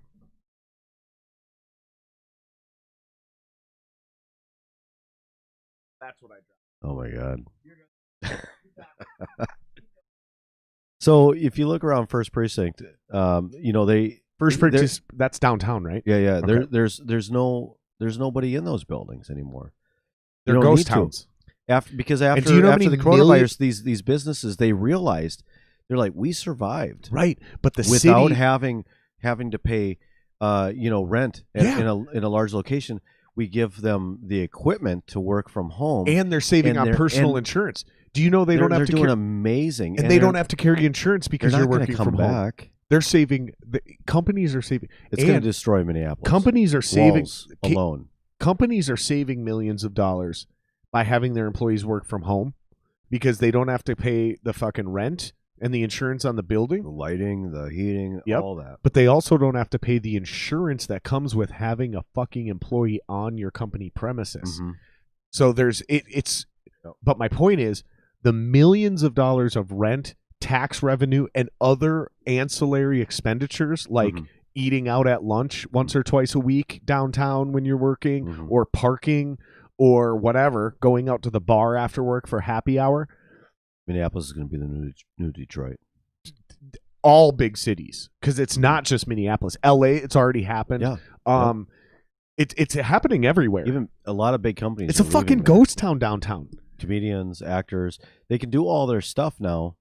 They're allowed to do their things from home. You know, we're talking Dude, about even Give comedians. me look give at me- how Listen to me. podcasts have blown up Thank you. with Listen, comedians give and me actors. 6 and more shit. months. Give me 6 more months, and I will personally show you guys. You don't need to be in LA or New York to run a successful podcast or be a musician or have big time guests show up on your show. Your lighter smells good. You don't need any of that shit. You can do it from right here in Minneapolis, Chicago, St. Louis, any decent sized city where people have a reason to go there. Decent-sized city. You don't even need that. Like look at No, my city. for mine, because I have Oh. guests, right? Mine's 100% based on the guests. Right. Well, So- mine would be too. So but I think need, I still could get enough. but if you live interesting- in a city or near a that's gone. city, if you live in a city or near a city where people come into that city. So for example, let's say Tom Segura is coming to Minneapolis. if my podcast is worth it, he'll stop in and do it. Just like they used to do morning radio to promote their shows. You see what I'm saying? Yeah. But now you don't need to be hired by Disney or KS95 or whatever fucking radio station or corporation in order to get in a position to, if you're lucky, get to interview these people. Now you can start your own company from your own basement as long as you're in a city worth coming to. Mm-hmm. And you do a really hard working job at networking and building a relationship and working on your craft. If your podcast is worth doing and your city's worth coming to, when those stars align, I don't know that your good city's guests worth will come coming to. Like in Minneapolis, it is. Sure. In Detroit, it is. In Sioux Falls, it is. If Tom Segura came to Minneapolis, hi Kate. Wait, I've been trying to get her to. Oh, she's been watching. She's a nice lady, and she's real. I'm glad to know you're real. I didn't think you were real before.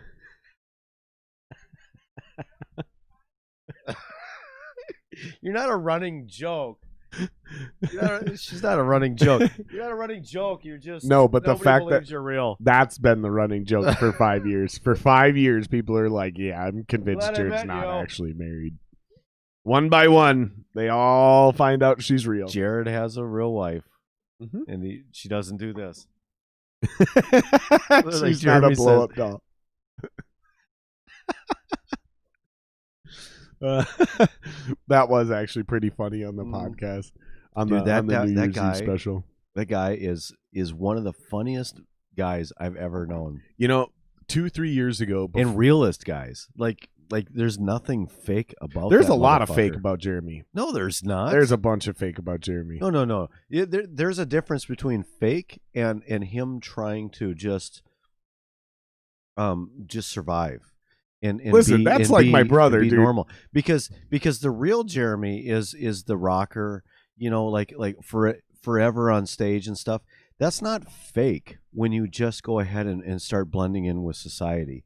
Like the day that when he interviewed with Tony and I, and he put like makeup on his neck tattoo and things. That's not fake. That is moving forward. There's nothing fake about Jeremy. I see what you're saying. And that's exactly what I would have used as an example. I'd have been like, no, because he tries to cover up things he's uncomfortable or embarrassed about. Because look at me. I do things. I act normal and I wear clothes. That's not me. That's not. If any of the listeners are confused, going ahead and putting out there and not wearing pants, at a wedding.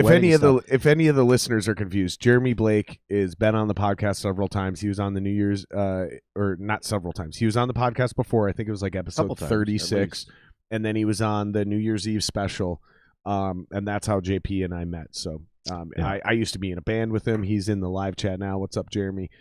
Dude, we should read some of his questions real quick. Oh shit, He's actually. I forgot to even look at that. Jeremy said, "I'll be using a lot of shooter lube this evening." That's awesome. By the way, I got some. It got delivered. Yeah, apparently you're one of the people that used my discount code. I think you were the first person to use the Jared Singer discount code. I was the first, but apparently somebody else did, and maybe that was Jeremy. That's funny. We do get checked, but it's usually by our buddies, not a doctor. Oh, he was talking about the shit from earlier. That's when he was talking about us not getting checked for cancers and all that kind of shit. Yeah, because he'll call me over to put my finger in them. Jeremy claims boofing means banging, not necessarily butt fucking. See? You're wrong on that one. No, boofing is I agree with you, Jeremy. It's the way to say BF. The initials just because BF, you own the podcast doesn't mean you're authority on boofing. It means I know everything and I'm always right, and anyone who disagrees with me is an idiot. That's what that means. What else does he say? But he definitely banged her. JP and I FaceTime before bed every night. and then he confirms 21 to smoke is statewide, not nationwide, statewide. Oh, okay. But it definitely I didn't know that.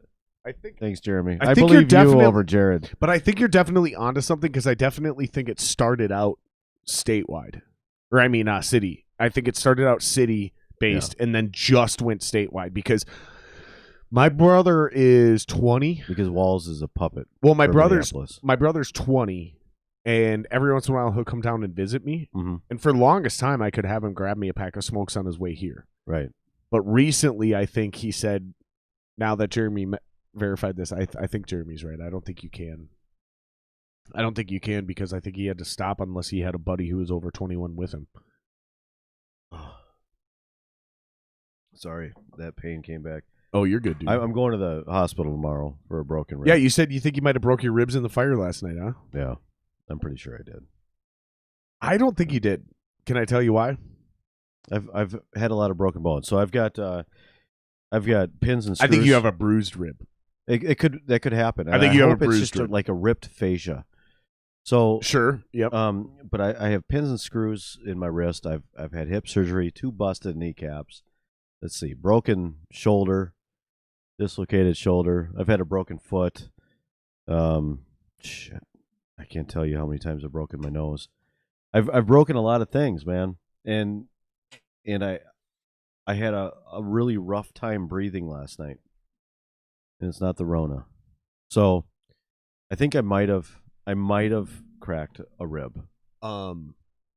I hit hard. I guarantee you probably bruised a rib or like tore some fucking fascia or something in between your ribs. Doesn't matter either way. I don't. But dude, if you broke a rib, I need to go. If you broke a rib, I've broken a rib before. you would fucking know, dude. I've broken a rib before, and then there would be no, especially if you've done it before. Then there would be no. I think if especially if you've broken it before, there's no I think. Because before when I broke a rib, I didn't know that I broke a rib. I thought I just bruised myself. Really? Yeah.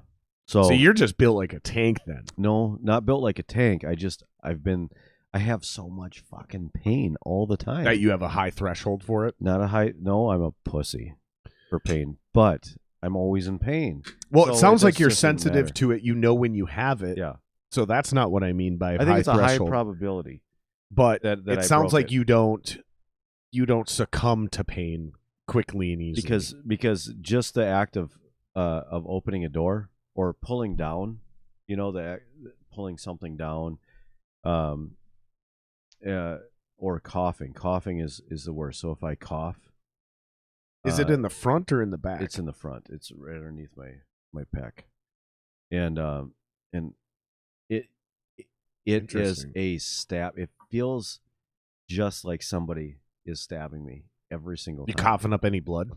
No, it's not going that far. I'm an EMT as well, and so being EMT, I'm pretty in touch. And I'm none of those EMT. things, mm-hmm. but I've been around an amazing amount of violence. That's why I speak with such conviction on this. Samesies. Is like, dude, I've seen so many people get fucked up. Yeah. And then gone and visited them in the hospital. Yeah. That it's very easy for me to quickly understand just from fights. Mm. Like, listen, dude, I know you think you have a broken rib. So I'm not telling you. I'm just letting you know where I'm coming from. No, like, I know. Oh, you think you have a broken rib? Mm-hmm. Especially if you're telling me you've had a broken rib. Like, from my experience. But my life is you a would fight. Know. Like getting in a bar fight all the time. That's amazing. That's I love that, though. That's such a cowboy. That's such a... Here's my point. There's... I miss it because I used to. We say that's such an American cowboy thing, but I mean, come on, dude. There's guys like that in Britain, fake shit, right? Ireland. There's guys like that all over the world. Firefighters, fucking soldiers, even musicians, dude. Like, this is one thing Jeremy and I always talk about with people that nobody really understands is they think being on the road is and being a musician is a giant party, and it's just like this graceful. No, I'm sure it's hard.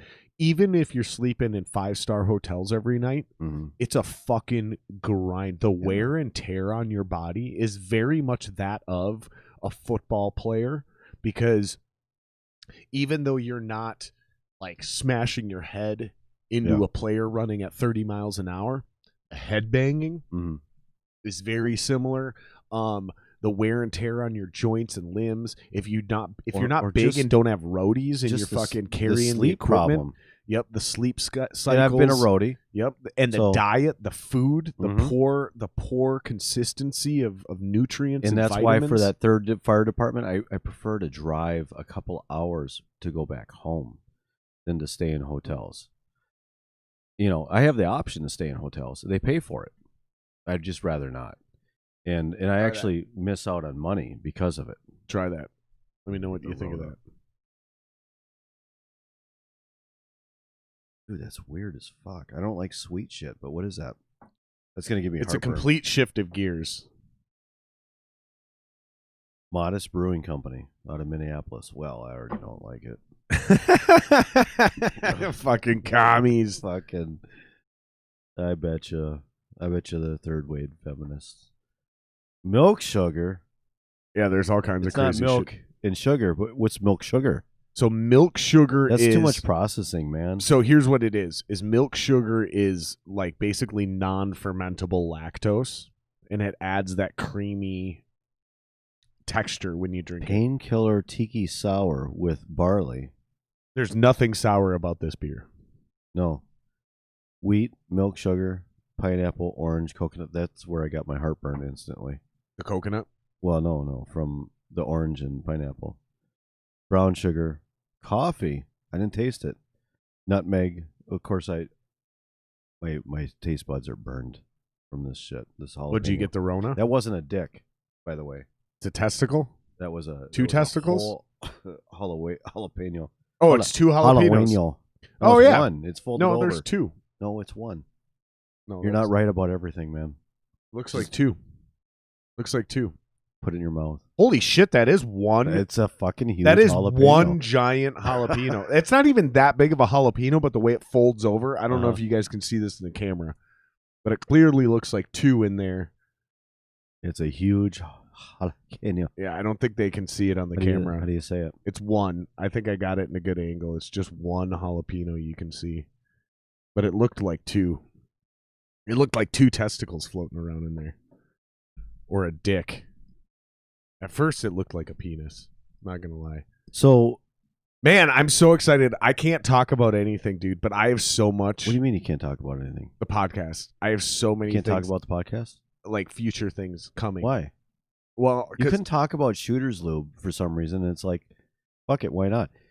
Because it's professionalism, man. And it's also guarding against... But here's the thing is, if let's say, who's your favorite musician? Just name your favorite musician. Any favorite musician. Right now? Not even number one. Just name time. a guy. Just name a guy. Okay, Tom McDonald. He says he's coming on your podcast. Okay. June 6th.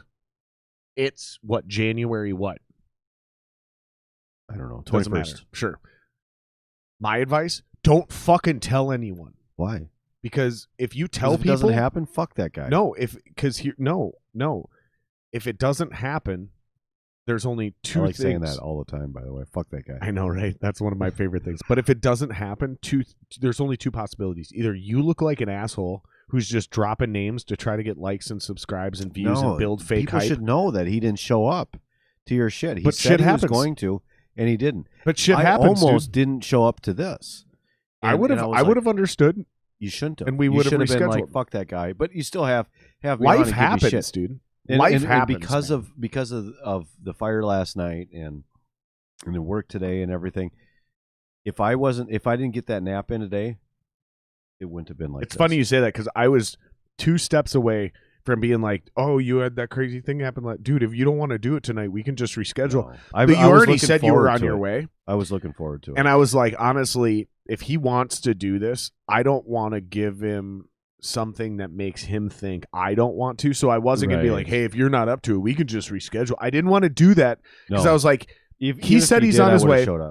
If he wants to do it, don't give him a reason to make you think you don't want to do it because I should do it. Yeah. Like, but it's my dog's birthday today, and I think my wife was a little pissed that I was leaving. And I forgot. I want to say, if she's watching, I'm sorry. I forgot to tell her, Angie. I forgot to tell her, wifeish, because she took the ring. But she just texted you. It's fucking wife, motherfucker. No, that's another Citizen app thing. 0.7 miles away. Report of a man pulling a gun on Penn Avenue. So anyway, I forgot to tell That's her pretty far. I was going to be on your podcast. Let's talk about your potential podcast. So The Learned Idiot. Didn't we do it? I mean, we brought it up, but we got sidetracked. So why is it that this is the thing that you want to do? Why is it? And not Okay. like I'm not trying to So- like so hold on. Okay. I'm not trying to like overdo this and like make it some like, oh my God moment. I'm just saying, like, why is it that out of all the ideas you've had, why is it that this is the one you've decided to run with? And what is it also? Well, first of So all, the Learned Idiot is you and potentially a guest. well, always a guest, but potentially another interviewer. Okay, so possibly a third wheel, Right. like a guest interviewer. So like Yeah, me yeah. or Jeremy would show up Mm-hmm. and Another be a idiot. second interviewer. Another- There you go. Okay. Another idiot. And so what's the concept? What are we doing? Are we trying to talk to experts? Mm-hmm. And that's the idea. So you know everything about bees, and you come on the Learned Idiot. But I'm and also what are you doing? talking Are about you my own playing the stuff. fool? No, I'm not playing anything. I am a guy who I feel like, this is my own perception of myself, knows a little about fucking everything. I can talk to you about Like everything. the jack of all trades thing. And That's me yep. too. And Yeah. as a matter of fact, that's on there. It's on there as the description of the YouTube channel that hasn't ever posted a video. I used to say that about myself in job interviews. Literally, I'd go, listen, I'm the guy who's a jack of all trades. So Ugh. I do. I know a little bit about Yeah. everything, but That's is me. is what that means is I'm extremely valuable Mhm. when I'm on my game. But on a bad day, I My go from the yin-yang- jack of all trades to the hack of all trades. My yin yang is all fucked up because I think people who are all, they're really good at something, super talented at something, they're super short on something else. Right. They're super fucked up on something else. And I think this has been talked about on a lot of different podcasts, I think like Rogan and stuff. But We've even that's, talked about that's it very here, true yeah. with me because I can't master anything. I just can't do it. So, but I have It's a time issue. done everything. And you name it, I've done something that related to it. Well, I mean, that's why. That's why I'm super interested in other people's passions because there's people out there who are fucking amazing at one thing, and I'm and just really interesting just too. yeah. And when they Even when if they they're start not talking amazing about at it, something, they're just interesting. Mhm. Because like I know people who aren't amazing, even if it's beekeeping, dude. you know, like whatever. But it I know is. people who aren't interesting at anything.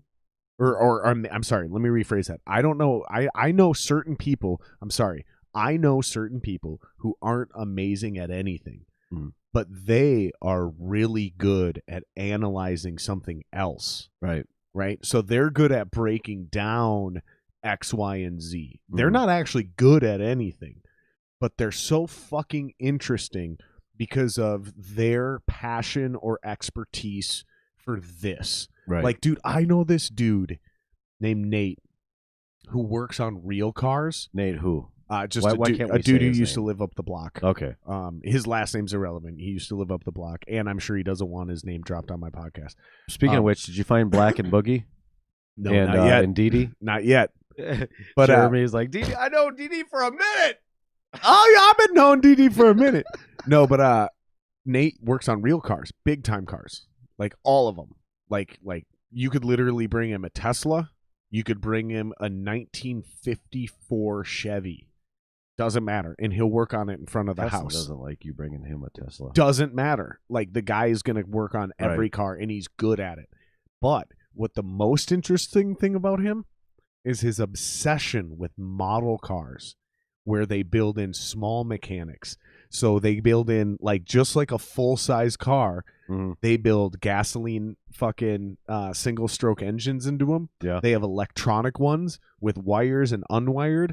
They have ones Single with fucking cylinder or single stroke? single stroke, like Single small cylinder. engines, like Yeah. small single stroke engines. Single cylinder. Yeah, single stroke. I'm sorry, two Yeah. stroke. I'm sorry, Two single stroke. cylinder, two stroke engine. Yeah. That's what I meant to say. Two stroke. See, master of none, right here. There you go.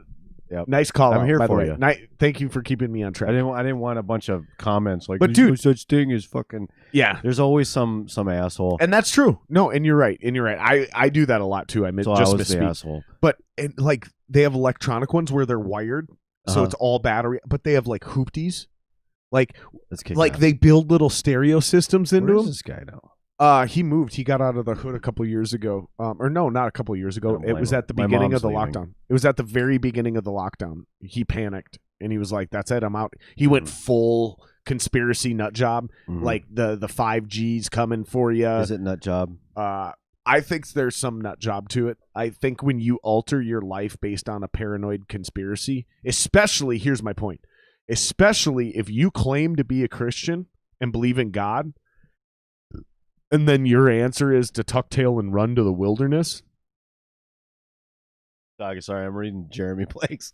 Think about that though. Yeah, no. Hear me out. I've already planned that in my neighborhood. Right. I know where to run to. But here's my point. Then you can't claim to believe in God. What the fuck? Because here's the thing is, get that from? You're going to die when you're going to die based on God's will. You don't have an opinion, a choice, an ability to prolong it or make it inevitable. No. You can't take the Bible literal. No, it's not. It's God's will. It's the Holy Spirit. It's the whole thing. Not God's will. You are going to die at the day and time that God decides and no one else. No, we decided a lot No of one shit. else gets to kill you other than God. Period. No one else gets to bring you into this world, and no one else gets to take you out. I make choices. Not above God. Yeah. Not above God. What? So God decided that you're going to have a pistol to protect you from getting somebody charging in and I mean, if you want to get super specific, in certain people, they would say yes, that everything is within God's will. I'm talking about simple things like life and death. You do not be born into this world unless God decides, and you do not die until God decides. I'm not getting specific about getting a gun or owning a podcast or drinking this beer. Some people will say that. Some people will say, I cannot lift this beer to my lips without the will of God. Some people will say that. I'm not going to say they're wrong. Or that should you. I'm not going to say they're wrong. I'm not making that argument either. You can't take it literal when you're drinking. I'm only talking about birth and death. Mm-hmm. You were not brought into this world or taken from this world without the will of God. That's all I'm saying. Those think two my things. own actions, aside from God's, has saved my life a couple times. I think that only decides the path, but ultimately God decides. Speaking of which, last night, this guy that I work with noticed a small screw. This guy's been around forever. He's been in the fire department for 40-some years. Probably shouldn't even be on the department anymore, but he's amazing, right? And he noticed a small screw sitting in this dimpled pad in the truck, and picked it up. And when he was holding it, I still couldn't see it. And we checked all of the air tanks last night. After I had been in the burning building a couple times, he checked every single one of the. We went through all the air tanks. We're like, that's an air tank screw, right? Not a screw. It was a screw, not a screw, but a like what they do submarines with. Bolt? I don't know. No, the fucking same thing. It's the same thing on your blue jeans. What's a rivet? Oh, rivet? No, it was a screw. It was a screw, and they're taped, so you know when they're out of adjustment. Because if the torque isn't perfect, once they're torqued. They put a line on it, so that way you know if the torque is off, like a key on it's not safe, like a key on a pulley for timing in an engine. So it fell out of a. If it's not at noon, right, fix it. Or you have to take it in. You can't fix it yourself. Technically. Okay, same thing because it has to be done. So we went through all the air tanks, all the spares. There's 10 to 15 air tanks on a truck. Because once you exhaust 15 minutes, you take it off and you get a new air tank, right? He's and then the only guy go that back even in. noticed the screw to begin with. It was in a this dimpled pad that holds all the air tanks, and it was sunk in. And even when he was holding it, I still, with my eyes, which are not bad, but I still need glasses, couldn't see it. I was like, "What the fuck do you have?" So we went through all the air tanks. And finally, the last air tank I checked was the one I just reloaded into my pack. And so he literally saved your life. Who knows? Who knows if something would have failed on that tank? Do you see what I mean? That wasn't God. Bullshit, it wasn't. No, it wasn't. Bullshit, it wasn't. No. Here's the point: is that if God decided you were going to die that night. Mm-hmm. he finds that screw, you change your air tank, and you die anyways in a different way. Like, you're not avoiding God's will. Like, my understanding of God, okay, which is not one dude. By the way, I am still defined technically as a Christian because I follow the teachings of Christ. I think that I'm going to take some of this. I think Go the for Bible. Finish it. I think the Bible was No, hear me out. was written by people who I'm not talking about the things Bible, certain man. ways. I'm really not talking about the Bible, dude. Okay. I'm really not, man. Is what I'm saying is the only reason I define myself as a Christian is because still to this day I follow the teachings of Christ, and I cannot find one single flaw in anything that he teaches. Even the ones I question and have problems with. So you're talking about New Testament, obviously. Yes. Okay. Exactly. Because I'm actually Jewish by blood. Okay. So there's a major distinction there. But more importantly, everybody thinks I am. But more importantly, the only reason I define myself as Christian is the teachings of Christ thing, and because there's no other thing for me to claim, right? It's like literally the closest thing to what I believe to be true. Mm-hmm. But my definition of God is no longer one thing that decides all of us for eternity. My new definition of God is it's both you and me and every single human being who has ever lived or died across space and time after we've all died as a collective. Like somehow, like I would need an entire podcast to explain this, but I've done enough hallucinogens and studied enough religions okay? And I've done enough hallucinogens and really meditated and really prayed. And this is the most important thing in my life, right? Is this concept. Life and death, afterlife, what's the meaning of life, all that cliche shit. Right. And I no longer believe that there's one God and we're all servants of him. Well, no, I even believe in the Bible they talk about there's not one. Right. Because our God ascended amongst other gods. And he lives in the third heaven, right? Judging the other gods in the ascent. Yeah, there's literally I forget the verse. People miss, and somebody who's a scholar. There's can only look this one up. That you should be. Do you know about this verse? God the Almighty resides in the third heaven, sitting on the throne in the assembly of gods, judging the other gods. No. That's in the current modern day Bible now. I just can't remember the verse. I believe you because I just can't remember where it is, but I'm telling you that's almost verbatim what's in there. Like, so there's three heavens. There's three heavens. First, let's just get past that first thing. Right. It right there says there's three different heavens. And then there's something called the assembly of gods. Gods, plural. Right. And the thing that we call God, the Christians say the Almighty. Okay. The Nation of Islam say the Most High, right? The Most High. Right. The Muslims and the Jews claim it's the same God and the difference is the Messiah to get there. But regardless, they're all claiming that this God that we all worship is the top dog, and he judges all the other gods.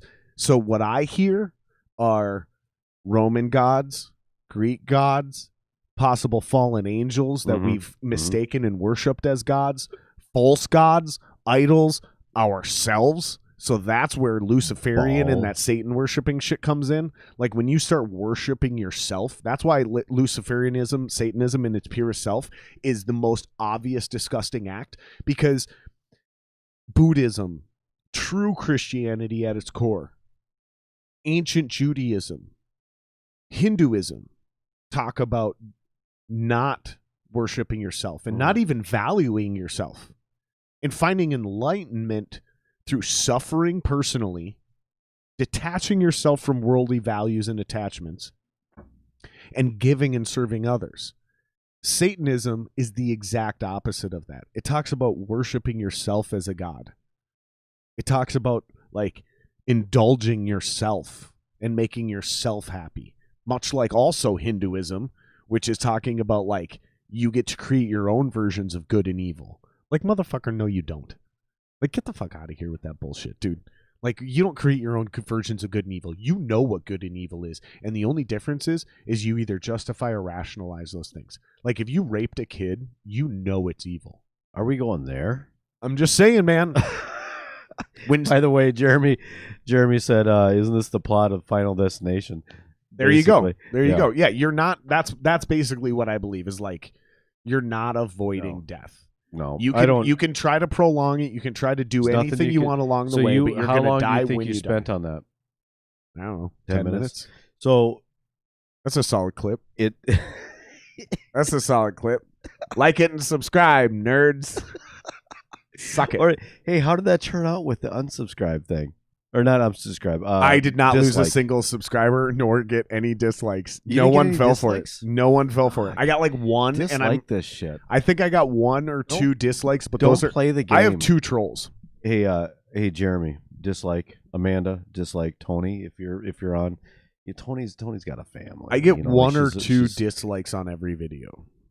We yeah, I don't think any of that is.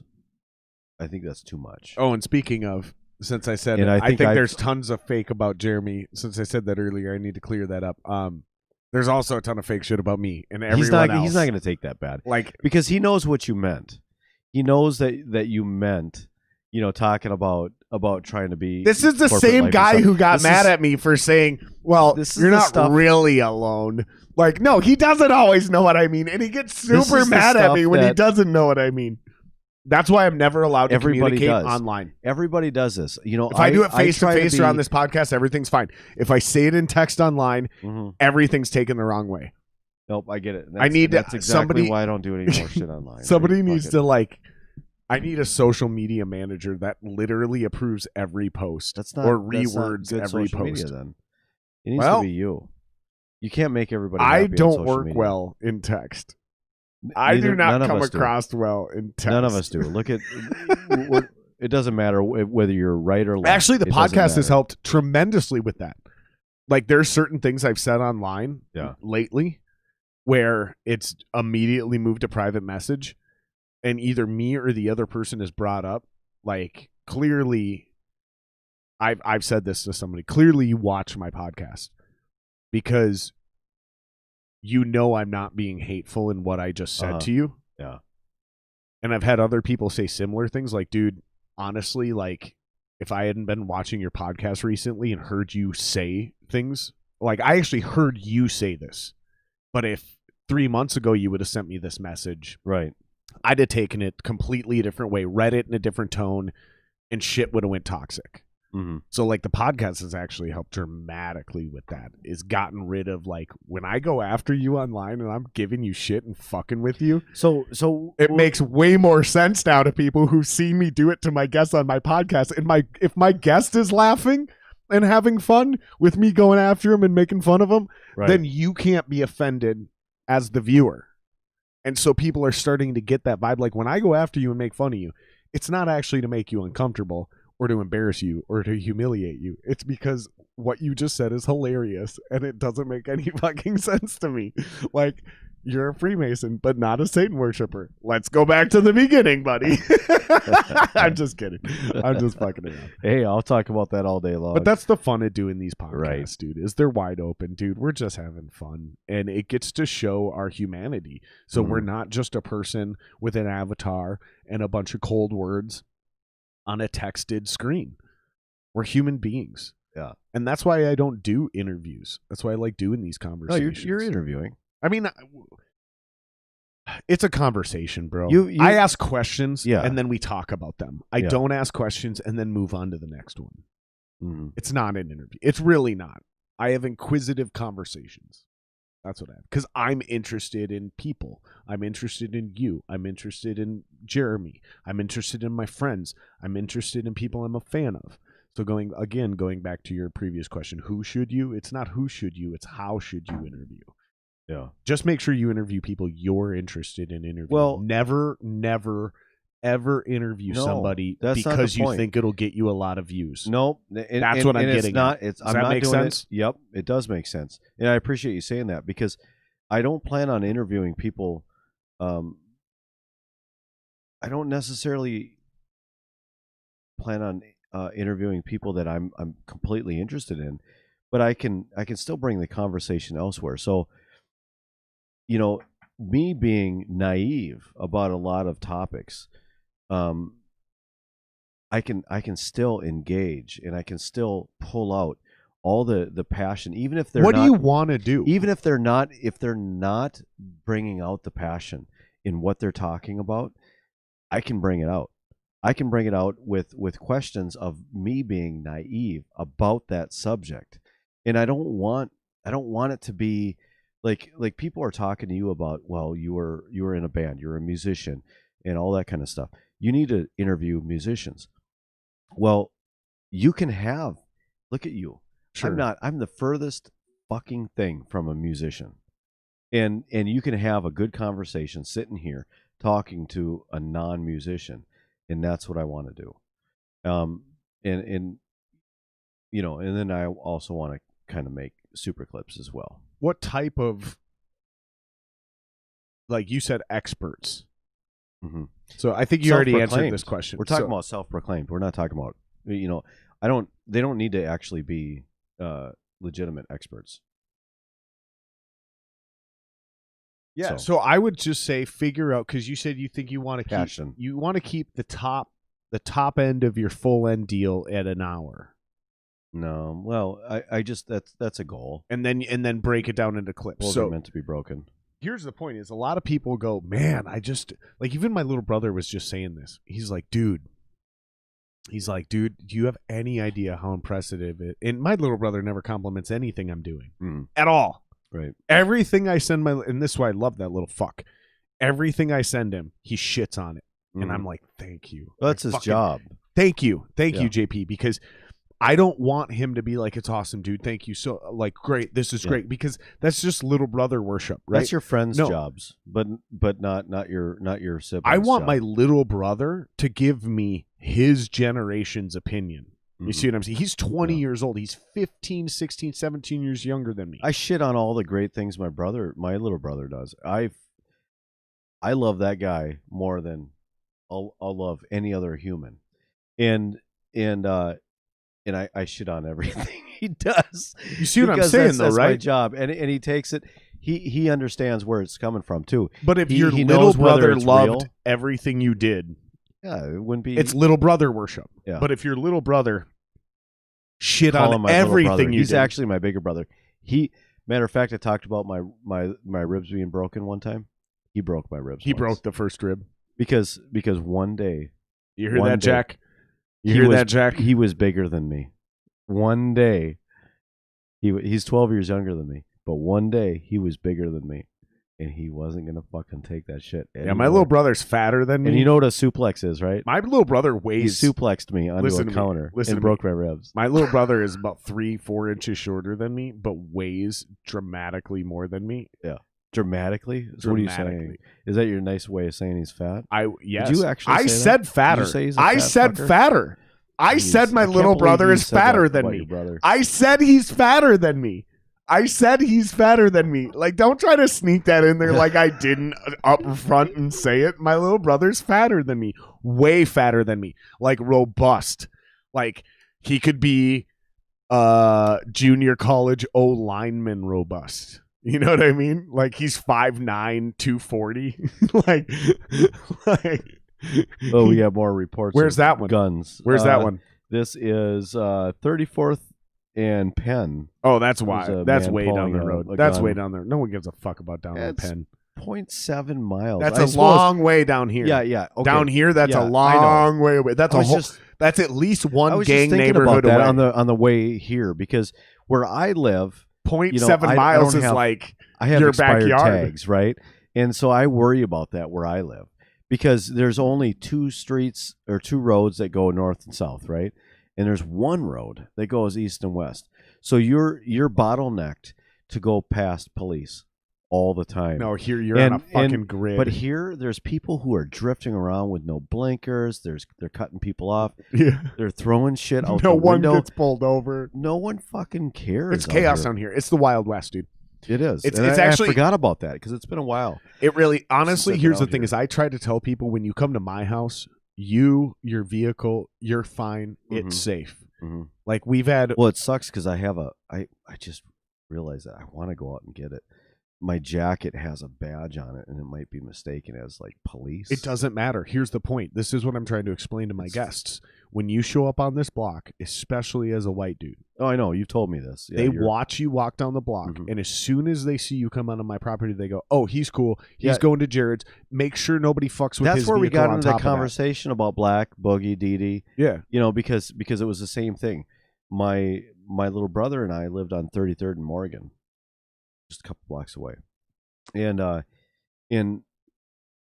we were the only people who weren't like part of the neighborhood. We didn't grow up here, and everybody knew it, and people were watching for a while until we became friends with Black across the street.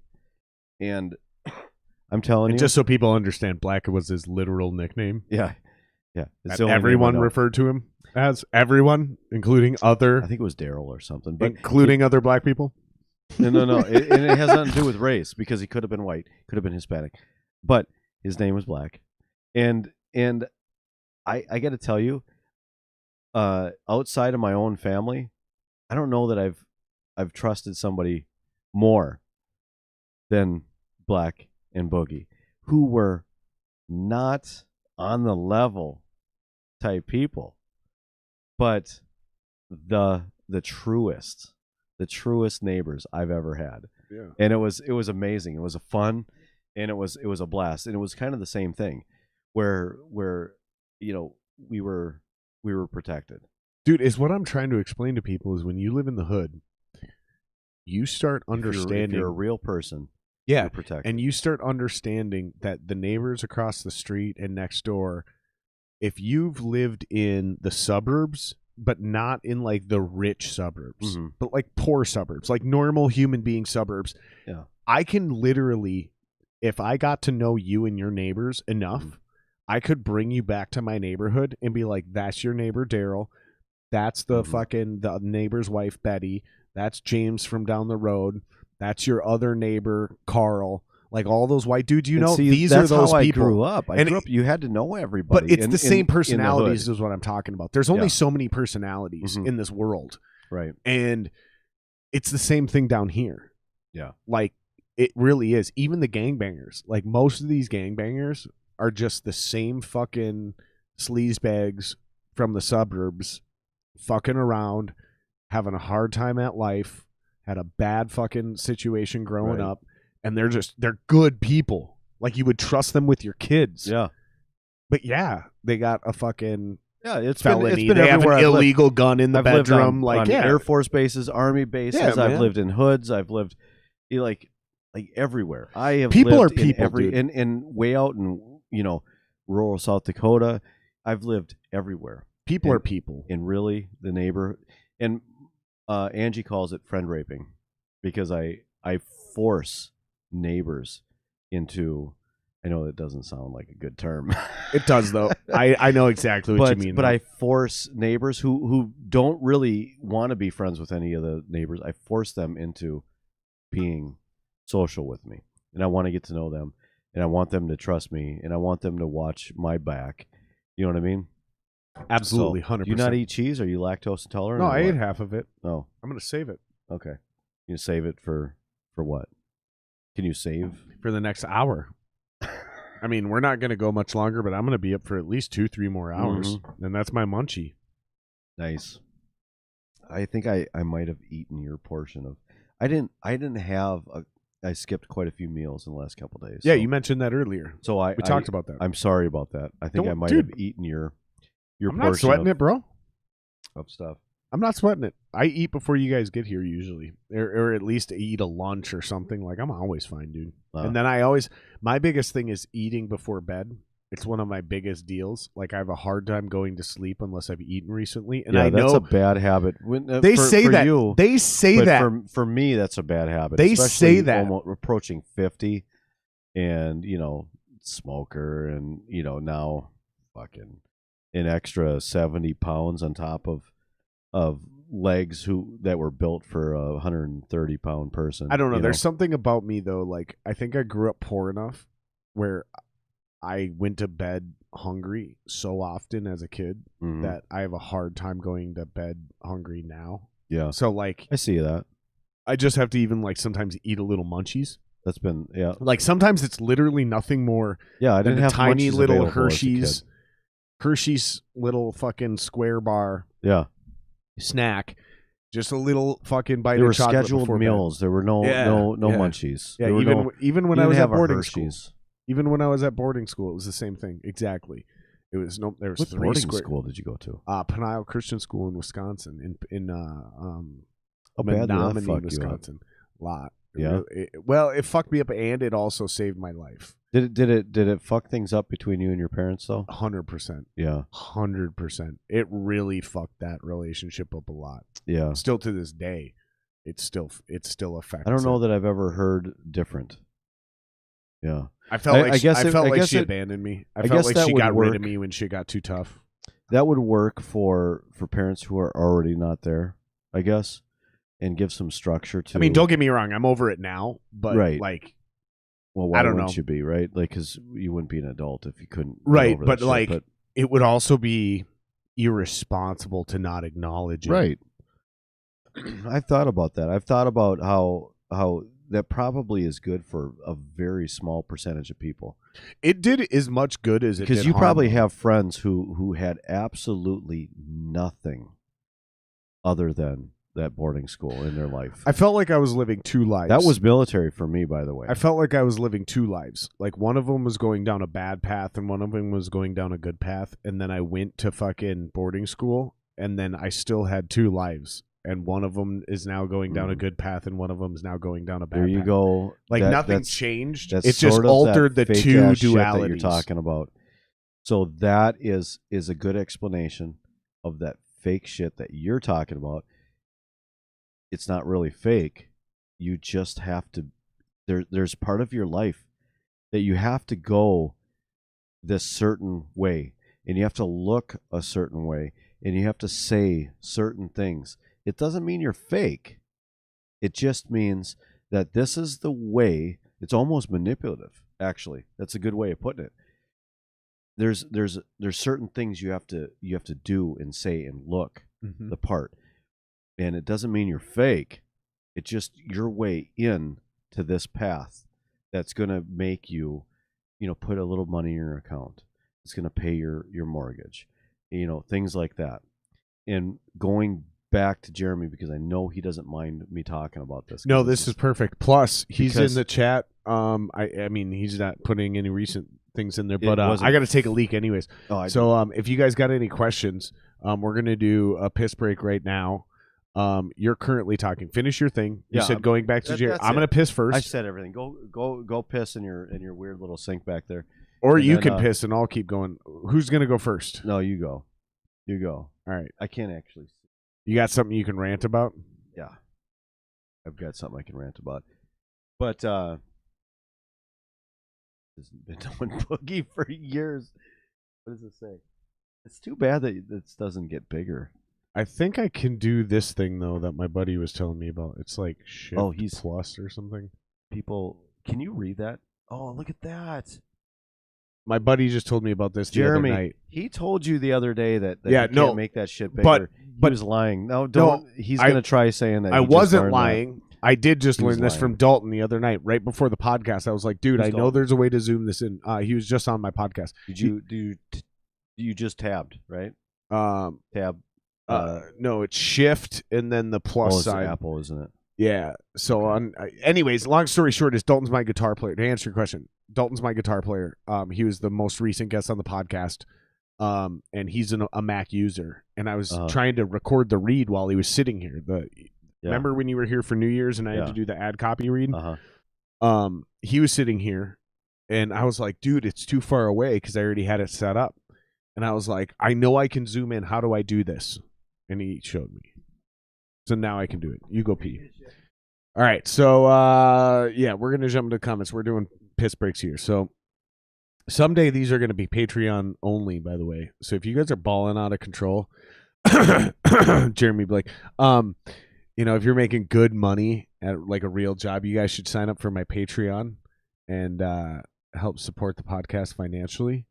That way, we can upgrade this goddamn equipment and hire a producer to make this thing fucking way better. But I forgot what my point was. Oh yeah. Eventually these questions and these comments and shit are going to be Patreon exclusive. Everything will be public, but you're only going to be able to have questions answered if you're part of the Patreon. But anyways, people also do a little thing called grow, LOL. I'd be ashamed to be the same dude I was in my 20s. Here's the thing though, man. I get that. I appreciate that you said grow because that's two different things. That has nothing to do with what you were thinking is fake and in the duality of stuff. Fair. Okay, I'll let you pivot because that's I was going to go a different direction. So you can take that comment and run with it parallel to what I was going to say. But I just want to say before I take off out of here and go piss real quick. I'm glad he said the word grow and not change. It's me. I'm a grower, not a shower. Because that's funny. The size of these hands. Chris D'Elia, pedophile and all, is fine. He actually made a great point on his one of his comedy specials. Is like I agree. I also find it irritating when people are like, "Oh my God, I was 23. I'm a completely different person now." Like, no, you're not a completely different person. You're a slightly different version of the same person you were. I don't know. You're not that different. You're not a completely different person. Like, literally, that's impossible. You're not a completely different person. I am a completely. You're really not, though. You're really not, though. You're just. I am. Here's a better thing, and this isn't funny, so Chris D'Elia couldn't go on this route. He had to take that idea and go funny. Here's the thing: is no. You're a more evolved, complex, nuanced, sophisticated version of what you were. And this goes back to that's why like saying 20-year-olds are not that's fucking like adults. But here's my point. It's like saying this. You are a tree, okay? You are not a completely different tree at 400 years old than you were at 3 years old. You're not a completely different tree. You look completely different. You take up a completely different level of footprint, both above and below the ground. But you're literally the same exact tree with way more branches. Though I'm still a human with way more branches. With way more rings. I was never going to change from a human. No, and you never did. A tree is a tree. But I'm completely different than I looked as a sprout. But when you were 3 years old versus you were 400 years old, you're still the same tree in every literal way. But you're way more complex. You're way more important. You're way more nuanced. You've seen more. You've been more. Explain what you think nuance is. When you're, for example, when you're a 3-year-old treeling sap, there's no bird's nests in you.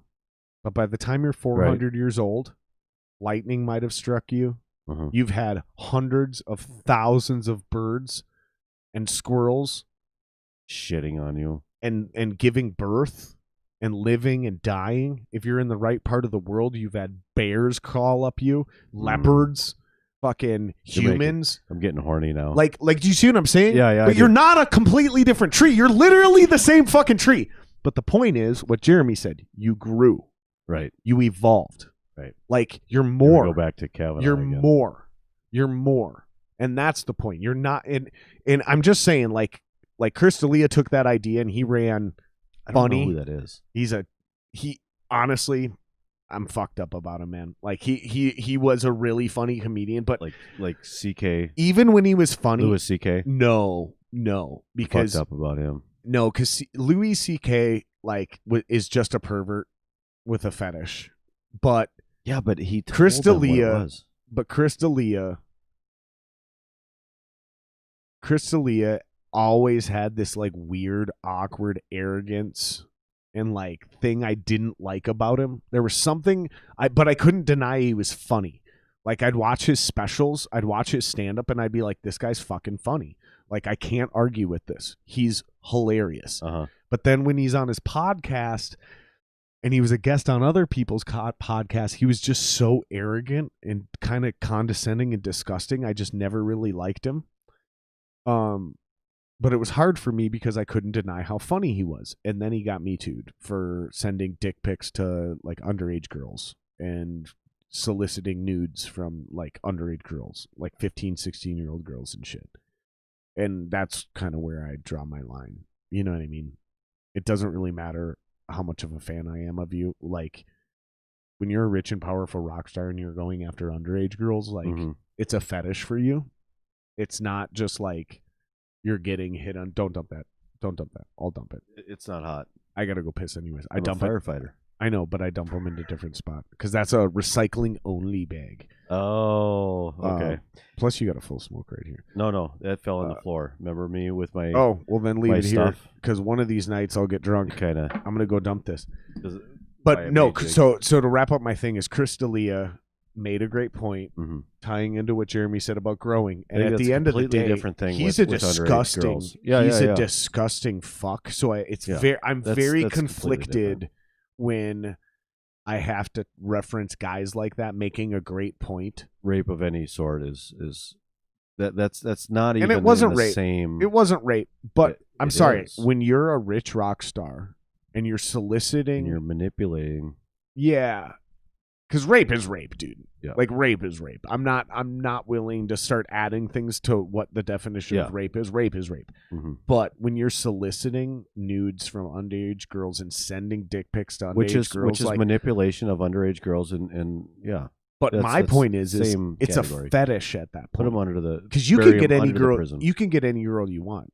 Like, it's not about your ability to have sex. Like, you have a fetish and you have a thing for really young girls, and it's disturbing. Like, that bothers me. Like, I get it, dude. If you're 35 and a rock star and some fucking 16-year-old girl comes and hangs out with you, but she looks 24 and you don't realize it and you don't know any better, and it accidentally happens once, I get it. No. Like, shit happens. But when you're regularly doing an activity deliberately targeted towards a certain age demographic, I'm not okay with this, and I can't rationalize it. But neither here nor there. Yeah, that one's yours. But neither here nor there. That's my only point. Is I just really appreciate Jeremy putting the word "grow" in there instead of change. It goes a long way to that. Well, because we don't really change; we just grow. Like. No, we do change. I don't think you can. I think you just evolve based on maybe you haven't, but I have lived completely different lives.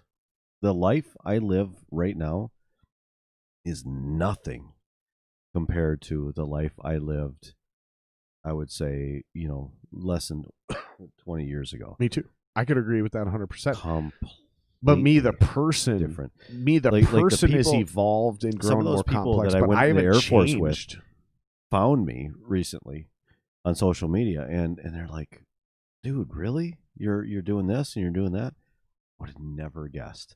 It is because that wasn't me at all at that time. I think, but it was always in you. At like 16 to 18, you find who you really are, sort of at that time, right?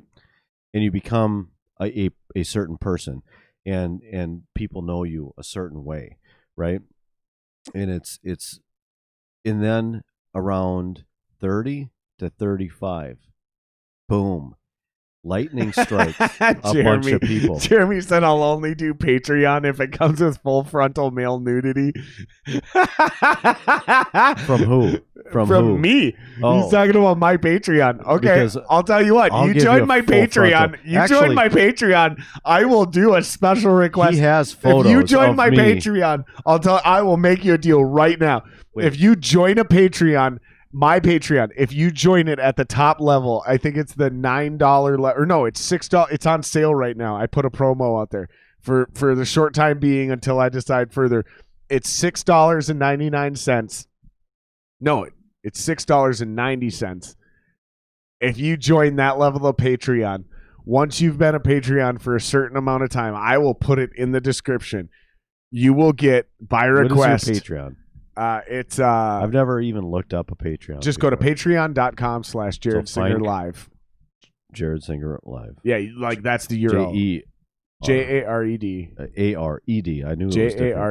Jared. That's the only way. Everything else is wrong. Of course you would say that. It's from the Bible. Everyone else is wrong. I'm right. I don't want to get into this. It's straight out of the Bible. Jared Correct spelling. Singer. Yeah, live. Jared Singer Live.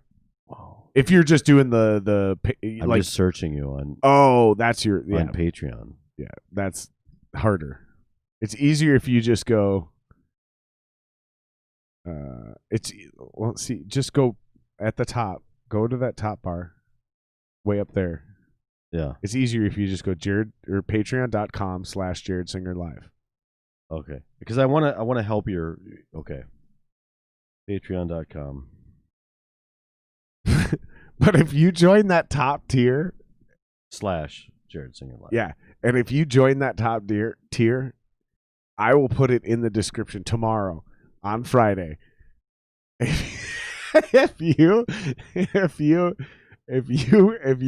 I will have to sit here and mull it over. But if you join the Patreon, if you join the Patreon at the top level and you're a patron for X amount of months, if you really want one, does it have to be an X amount of months? Because if he joins the top tier, you're gonna show him his dick or your dick. Only by request. By the way, he has photos of me taking a shit and probably only by request. Though I can't just blast every Patreon subscriber with a dick pic. Fuck them. They know. I'm pretty sure that'll literally get me too. Me too. You know, my wife has been trying to convince me to create a fans only for like 7 months.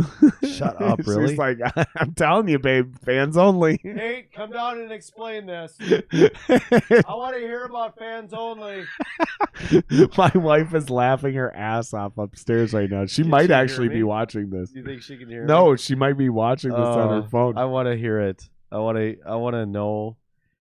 Or OnlyFans. That's what it's called. It's called OnlyFans. You can only have a piss break if she comes down and explains in detail what this OnlyFans thing is going to be about and what she expects to see out of it as an OnlyFan. She wants me to jack off in front of the camera and charge people to watch it. Are you fucking shitting me?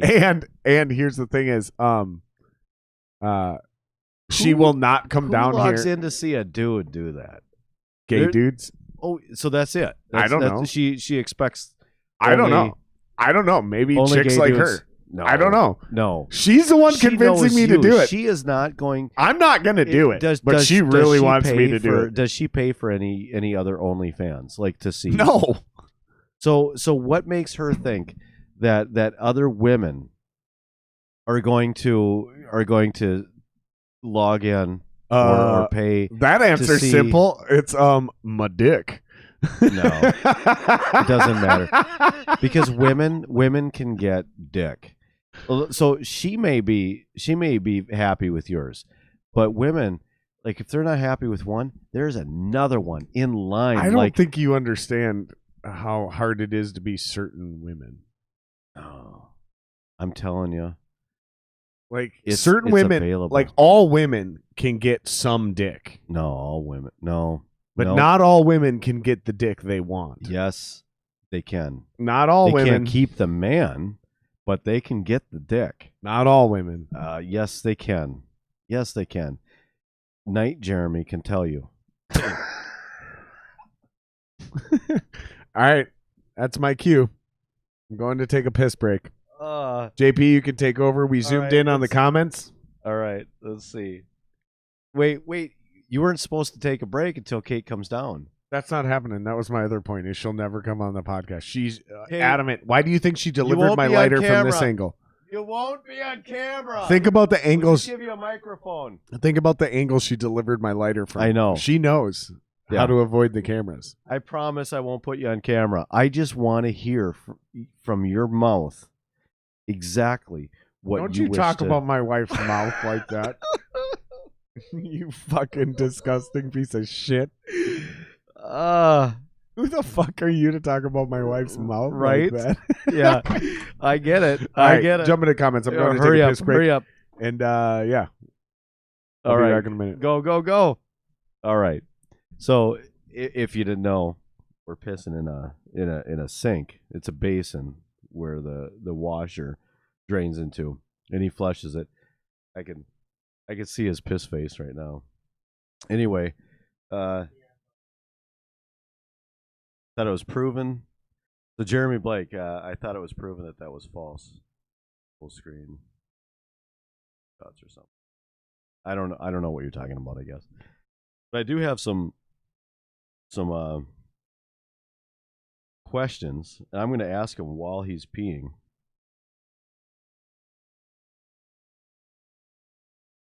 Jared, is a hot dog a sandwich? He says no. Jeremy or Amanda, I want you to comment why it's not a sandwich. Or is cereal a soup? Cereal is a soup. What he says no. What constitutes soup or a sandwich? Hurry up and get back here. Pinch it off. Because these are two very serious I don't know why you're yelling because we can't hear you. Kate, get down here. We need your help. I won't talk about your mouth.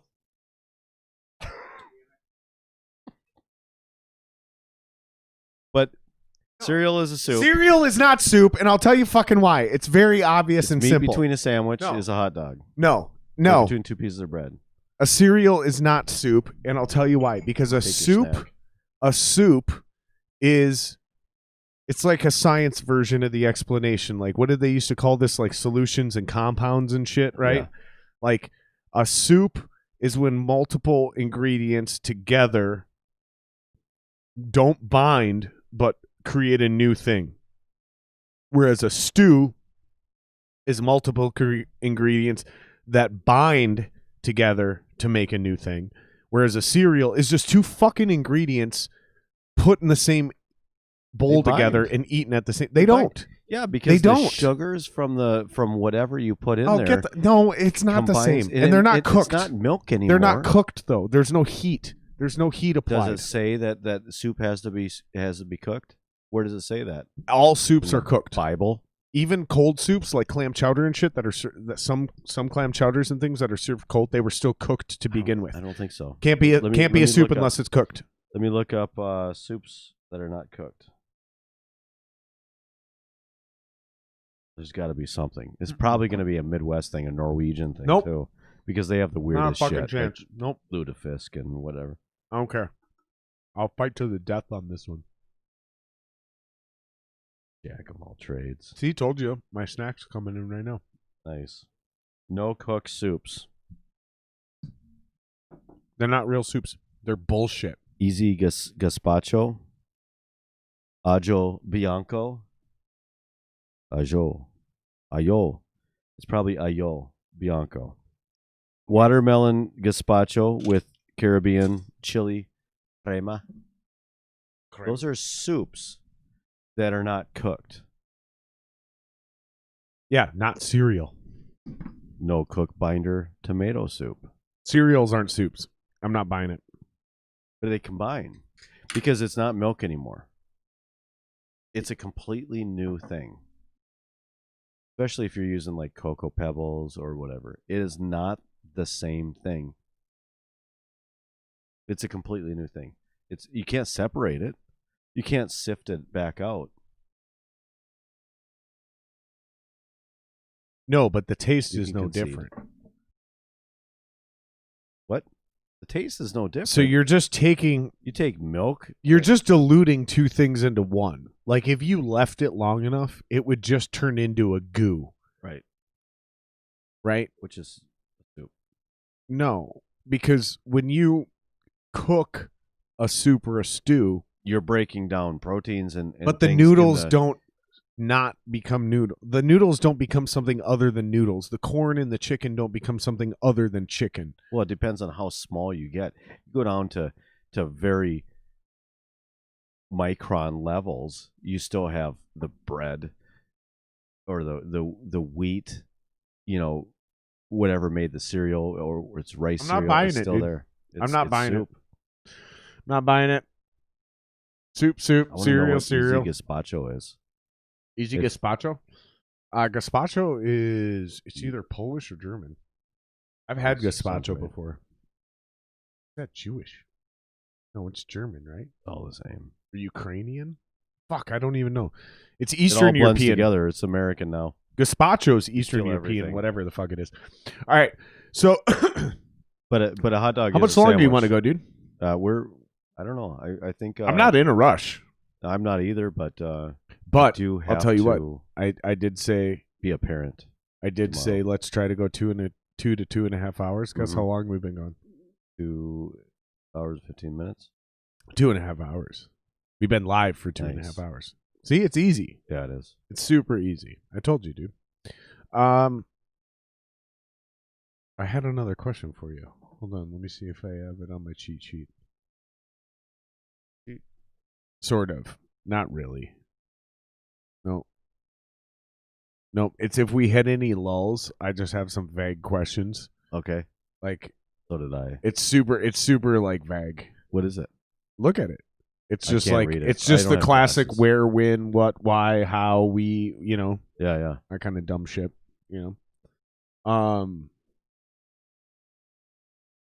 Yeah, and we kind of talked about everything. I do have a question for you though. A serious question. Mm, So with the coup and the way we started 2021, the coup. where better do you explain the where do coup. you see us going? Where do you see this year ending? Do you see It's no different. by so you don't anticipate the lockdown ending? Well, yeah, I do, because it's the lockdown was majorly political. I think in the beginning it was fear, and it was for good reason, but then it continued and it became very political, in very anti-Trump. Which, by the And way, it became profitable. yeah, well, instantly profitable, but in the long run, not. We're in a balloon. We're going to have another balloon burst, and this is going to get really, really fucked, because you can't just hand out free money and not expect something bad to happen down the road. Right. The bill comes due eventually. You can't keep sending money overseas, and we stopped that for a while. Whether you like Trump or not, which there's certain things I did like about him, but I wasn't a Trump voter. Neither was I.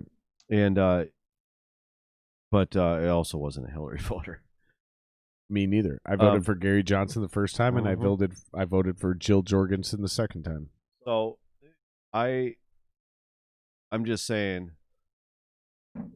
the other shoe is going to drop, but it ain't going to be this year. It's going to take a while, because they need to show that all of a sudden everything is better now. There's a new administration.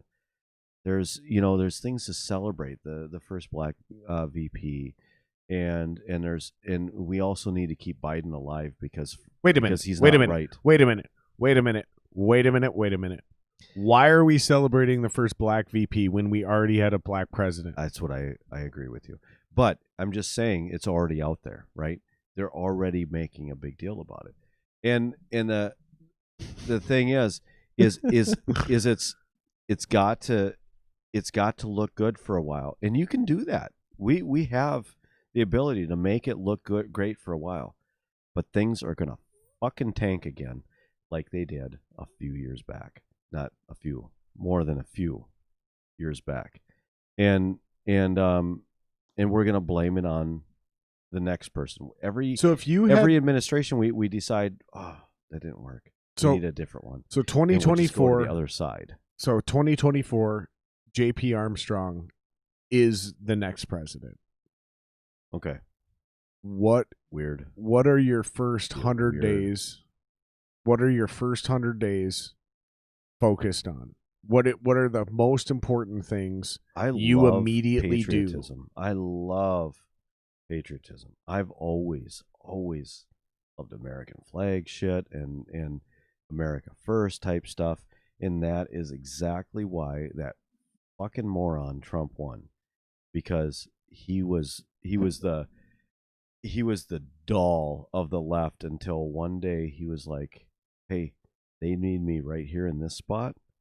I'm going to do some America First shit. And people ate it up. And that's probably what I would do, because that's actually That's who how I you am. get elected in campaign, fine. But once you're no, that's not how you get elected in campaign, because look at what do you Biden. But what do you do when Biden it's wasn't no? was never an America first. But my person. question is, you're already elected. You already won. Now it's 2024. You're the new president. Mm-hmm.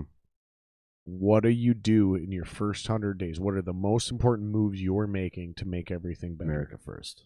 Okay. We're talking How does that about manifest itself? And oil, what are your we're actions? talking about imports. We're talking about all that kind of stuff. And I don't know how that would work. I am not that kind of level to understand. Gotcha. I am, I'll say it all day long. I'm a fucking dumbass like the next person who talks real well or speaks real well and says great things that they would like to see and thinks they have all the answers, but however it would work out, I would like to see more things in America. And that's it. And honestly, it would probably be more expensive. We already know that. We know it's cheaper to buy the shirt that you're wearing from China. Those kids have nimble little fingers. They can. So how like do a we get the motherfucker. cost down, but still make those things in America? How Keeping do we the cost down is probably not going to happen. I'll be honest with you. So are we being short-sighted then? Do we need to stop worrying about Probably. keeping the cost of things down and worry about employing American workers first? Probably. Because if everybody has a good paying job, really then everybody can concentrated afford on that something in the more 50s and expensive. 60s. That was a big deal in the 50s and 60s. Is that what we're saying, though? Is that if every American has a good paying job, we can afford more expensive things, so we don't need to worry about things being the cheapest? Do we need more expensive things, though? Because things that we count as more expensive things, I mean, the pay goes up, everything else goes up. It's more expensive is a relative term, right? So, we all have smartphones. People didn't even have phones in their homes only 20, 30 years ago. If no phones at all. If every iPhone is built in America and every American worker is making $20 an hour minimum, and we're all very wealthy, are we making the minimum are wage we making thing, products? That's a completely different thing. But here's what my question is: are we making products cheap enough to be profitable to compete in China or India? Yeah. Are we?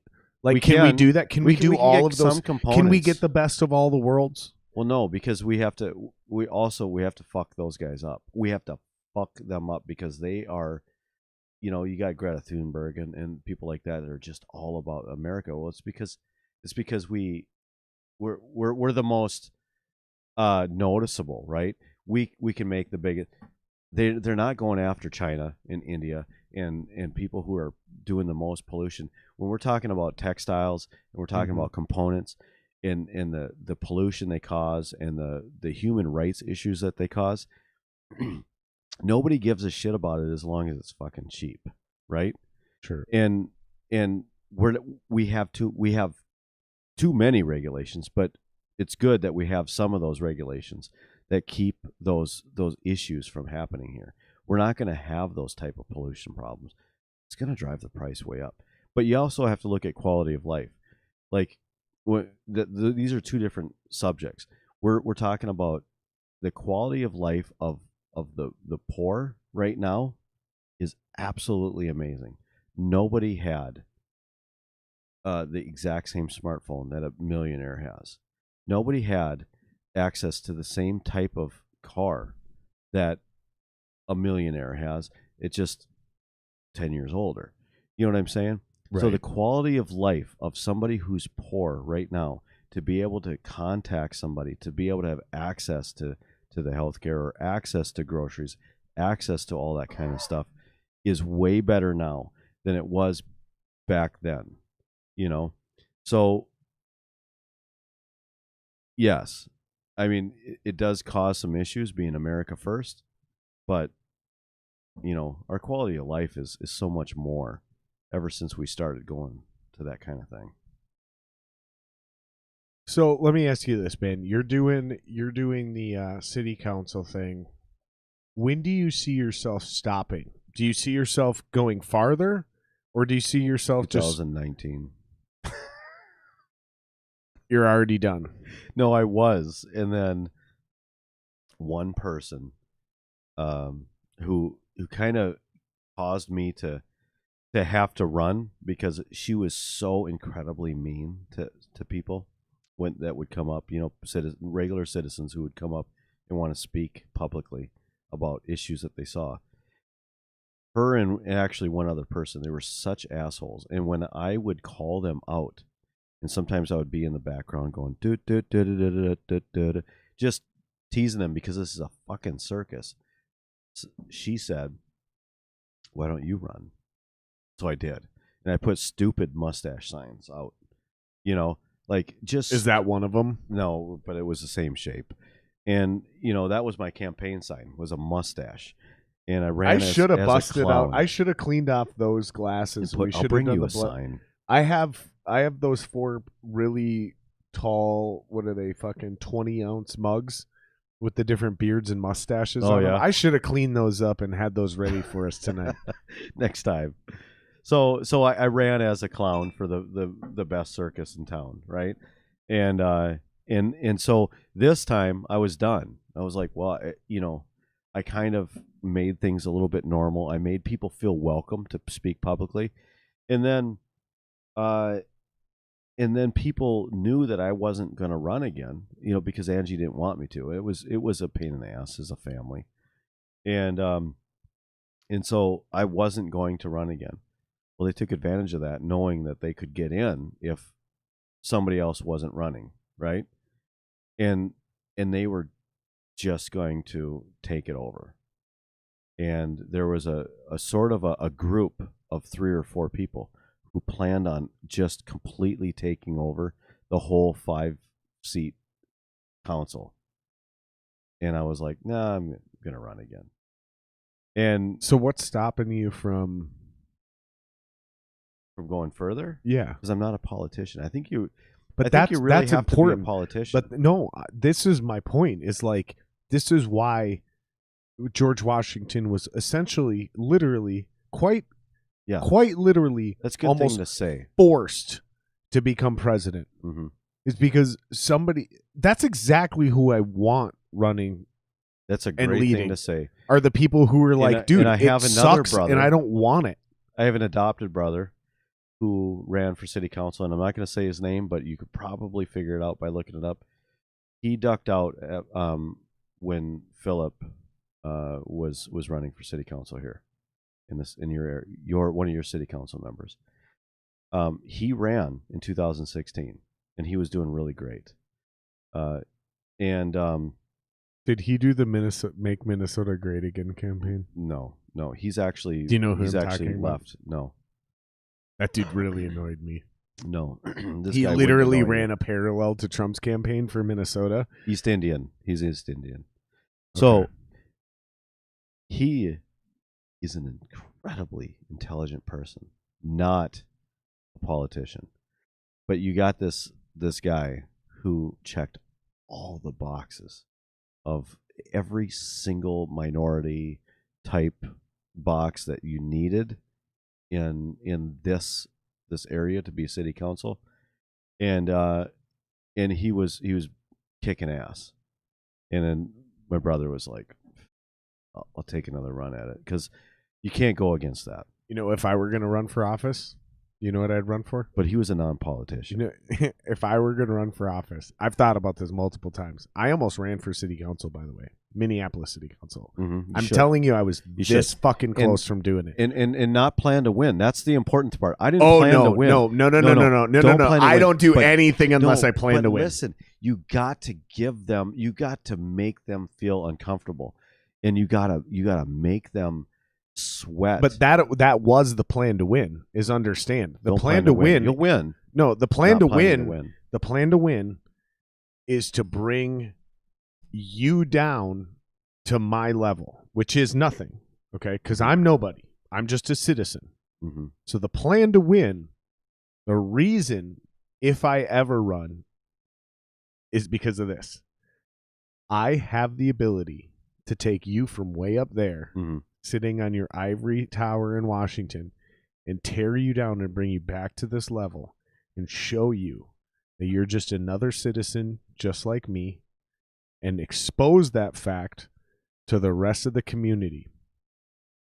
I was going to run for city council, but I decided not to because I needed to concentrate on some other things. This is genuine. I'm being 100% honest. I really was going to do it. Literally, I'm telling you, it was going to be a real thing. Like, I had started talking to people and like really talking about putting together an actual campaign team, including talking to my uncle, Sam, who was on this podcast and was part of Jesse Ventura's campaign team. Yeah. Like, I was in Texas during that time. People that have been really there, disappointed. I'm just saying, like people connected people who've been there and done that. Yeah, and they were like, "Dude, no, we'll back you." Like put up or shut up. That's all I gotta say. About exactly, that. And this is my point. Do it, but hold on do though. It without the plan to win. But hold on though, and then boom. No, if you do, because the plan to win is this. The plan to win is not for me to get voted in. Mm-hmm. The plan to win is to take these people and expose them for the disgusting, career, patronizing, pandering fucking tools that they are. Exactly what I did. That was my goal. That was what I was going to do. And now my point is if I were going to do this, the only office I run for is to replace Ilhan Omar. There's only one because she's my district. Oh, you're going up there. Here's my point, dude. You're talking about Ilhan Omar is my district, and no one in my district likes her. Not the black folk, not the fucking You're talking about going up there. I thought you were talking about city council. No, I'm saying like fuck city council. That's some short-term step to trying to become a career politician. No, I'm not doing that. I don't want to be a career politician. If I were to run, but you're not a career politician if you're a real person. But you don't run for Minneapolis City. Minneapolis City Council is only used as a step to run for further office. Right. However, for some people, senator and U.S. House of Representatives, when you're representing a very specific district and your district is being fucked by the very person running it, intentionally with that person. Like, people want to talk about Trump's rhetoric. Let me explain to you the tyranny that Ilhan Omar is talking about. Yeah. Dismantling democracy and capitalism because, quote, and hypocritical because too, I quote, by the way, because she goes against all the things that she says. Exactly. She's been caught in. I quote, let me throw it this way. I quote, democracy and capitalism at their core are racist, and America can never be great. And I'm quoting pretty close to what she said just after the George Floyd riots. America can't be great until we dismantle these systems to their core and rebuild from the ground up. However, she just introduced several articles of impeachment against Trump. Awkward silence, let it hang. I'm waiting for the rest. Why does that matter? Articles of impeachment, which mean nothing, are acts of democracy. Wait a minute, bitch. You just said we need to dismantle democracy after George Floyd. Right. But now you're using democracy to try to remove a president days before he's about to leave office anyways. Right. This is all, to me, this is all pandering and virtue signaling. To ensure he doesn't come back to 2024. And maybe you're right. But to me as a citizen, when I watched you let my city burn, you never reached out. You never made a public statement calling in for the National Guard to stop my city and my district from burning. You just continued to say that America's racist. But you're worried about patriots. Yeah. Go fuck yourself, Elon. Shit in DC. Like, don't tell me you care about America or Americans when I'm watching my neighbors, white, black, brown, Asian, Hispanic, Latino, and everywhere in between, sit here and suffer in your own district, bitch. Like, get out of here. That's the only way I run for office, is if somehow I build this podcast to, 100,000 strong and everyone is like, dude, you need to run for office. Then I'll run for office. And it's going to be for a big office like hers. And it's only going to be to get rid of a problem. It's not going to be because I want to, like, become a politician. No. The motivation is because apparently I'm the only person with enough organic fan base to get rid of this person as a problem. Mm-hmm. Fine. So I'll go do this job for 6 years and then she's gone. And then hopefully the next person, I don't want to be a politician. Never. I will never. But if that's the only way we can get rid of an Elon Omar, and I have 100,000 subscribers that are calling in every day, like Jesse Ventura on his radio show, going, "You should run for governor. You should run." And finally, he's like, "You know what? Fine, I will." And then he wins. That's what I'm talking about. It's the only way I do this. And it has to be. But people she are won't still be, talking about Jesse serving as a public servant. My point is by the time I get there, and he wasn't be the problem. Politician. There will be somebody else in there, and there always will be. And maybe I'll be cool with that person at the time. I have no desire to run for politics, but that's the only way I'll ever do it. Stop. It's the only way I'll ever do it. As you being a politician, if you run for politics, I am a politician. No, you're not. We're all I'm politicians. An anti-politician. We are all politicians. Nope. I am an anti-politician. Bullshit. Everything you do is political. Every action we make is political. Political is nothing more than being diplomatic. Acting a certain way to try to get a certain outcome. Whether you're acting to be real, like I'm going to be honest and transparent, and I'm going to be me if you're not going to run, that's a political move. Then you got to stop talking about it because it's going to frustrate you more. I'm actually probably the least frustrated person about all politics because I get the game. It's all a game. It's not if you, but that's the thing. Stop worrying about trying to win it. You know what I'm saying? And just be there for everything else, as far as to call people out, to fuck people up, call out their hypocrisies, and show all that stuff. And if you don't win, who fucking cares? Because you didn't expect to actually be on city council anyway. Now, what happens if you actually get elected? Yeah, Boom. that's what I'm saying. That's why you don't do it. Then you're fucked because you don't have a plan. You're not fucked. But you don't have a plan. You don't actually have a follow-through. That's what people kept telling me. I had to have a plan. You had to, because everybody else did. They were like, "Well, you have to have, you have to have 3 things." So in order for okay, I see what you're saying. Well, I might have. I see what you're saying because safety for my kids. I want my kids to grow up like I did, where they ran but basically the streets at 12 years old.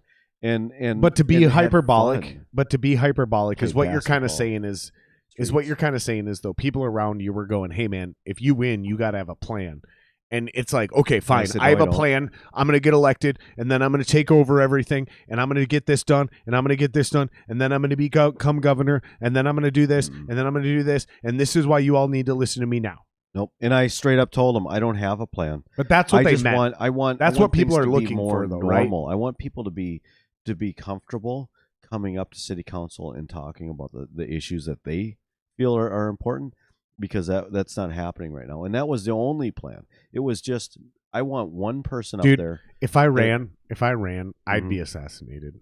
I'm just going to let you know. For Minneapolis City, no, I'm not running for city council. If I run, I'm running for something big. No, you got to just run for city council. I don't want to be on the city council. Make some moves. I don't want to be on the city council. Shake shit up. I don't want city council first. No.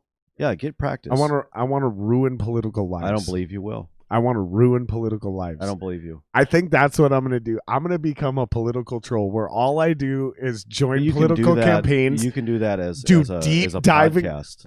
Right. But here's the point is I have Me Too'd myself on my own podcast. So you can't deep dive me and find intel on me that I haven't already put out there. Right. But I can run against you in a campaign. Not you literally. Proverbial you. Yeah. The proverbial corrupt politician. And I can run against you and just slaughter you and make you look horrible and make you lose. And then just like, I don't care if I win. That would be hilarious. That's my only interest in politics. Just making them all lose. Yeah. Like, even if you win, everyone knows how horrible you are. If I win, it would be nice because that would be. Let's call it the chaos campaign. That would be great for my donors, right? Because you also can't really do a whole lot without donors. I have zero interest in being in office. But and it would be nice for my donors to have me in the office that they hoped I was in, and which I ended up winning, right? So great for them. By the way, I need to send out those thank yous. But But the biggest thing was the troll. And to me personally, it wasn't that big of a deal if I wasn't going to win. I wanted to still be able to call out. Actually, I had almost hoped that I didn't win. A little bit of me hoped I didn't win, because I planned on being to every freaking city council. You know, that's a conspiracy too. Is that Trump never wanted to win? The whole thing is he thought he was going to lose the whole time. I believe it. And once he won, he was like, "Well, what the fuck are we going to do now?" For years, right? You know. So you know, I don't believe I think that. He wanted to be a troll. I think he wanted to win. I think he just wanted to be a troll. I think he wanted to win because if he never wanted to win in the first place, he would have found resolution in losing this election. But the fact that he refused to give up and the fact that he kept fighting. I want to die right here, man. Well, why don't we wrap it up, dude? You're in pain. We've been going close to 3 hours anyways. No, it's okay. We're at 3 hours right now. It's probably not a broken rib, remember? Dude, let's just wrap it up. We've been going 3 hours right now. Where can people follow you? You're JP Armstrong, but how do they... You know, most importantly, Minnesota Minister, because on Facebook. Okay. Yeah, Minnesota Minister on Facebook or Facebook Instagram. So Facebook.com/Minnesota Minister. Or Minnesota, just look up Minnesota Minister on Instagram too. One word, though. Yep. Because if you type up 2 words, you're probably going to get a random internet search. I think you get it either way. But Minnesota Minister JP Armstrong. I'm helping people for free, you know, and because especially now. So I will write your scripts for you for free if you're having your cousin marry you, or you know, officiate your wedding or whatever. I'll help you. I'll do it all.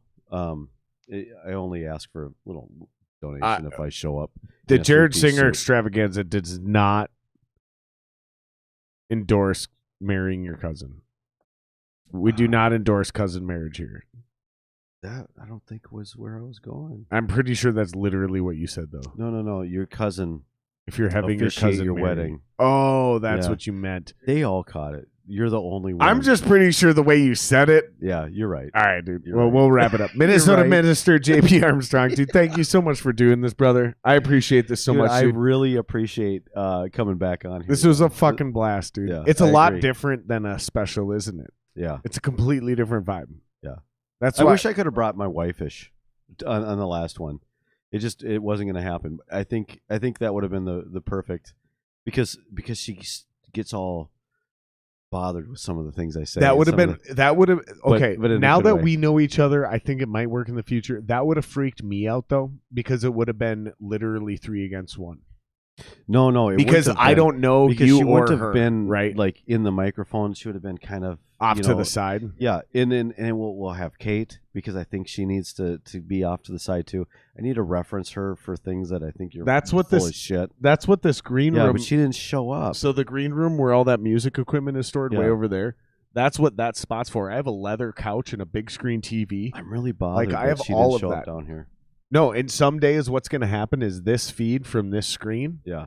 Will be fed to that screen out there, so those people can sit on the fucking. I'll hear them laughing back there and contesting the shit that you say. And not only that, but they'll see a real time feed of the left screen, which is what you and I are looking at, versus the right screen, which is what the viewers are seeing. Okay, so they'll be able to sit in the green room and see a real time feed, and actually, like you just said, like Kate and your wife can sit down there. Jeremy can bring whatever random hooker he's dating at the time. Ugh.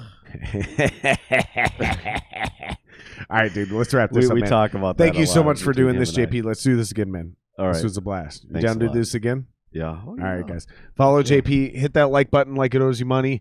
Fucking hit subscribe like it owes you child support. Thank you, guys. I love you. Peace out.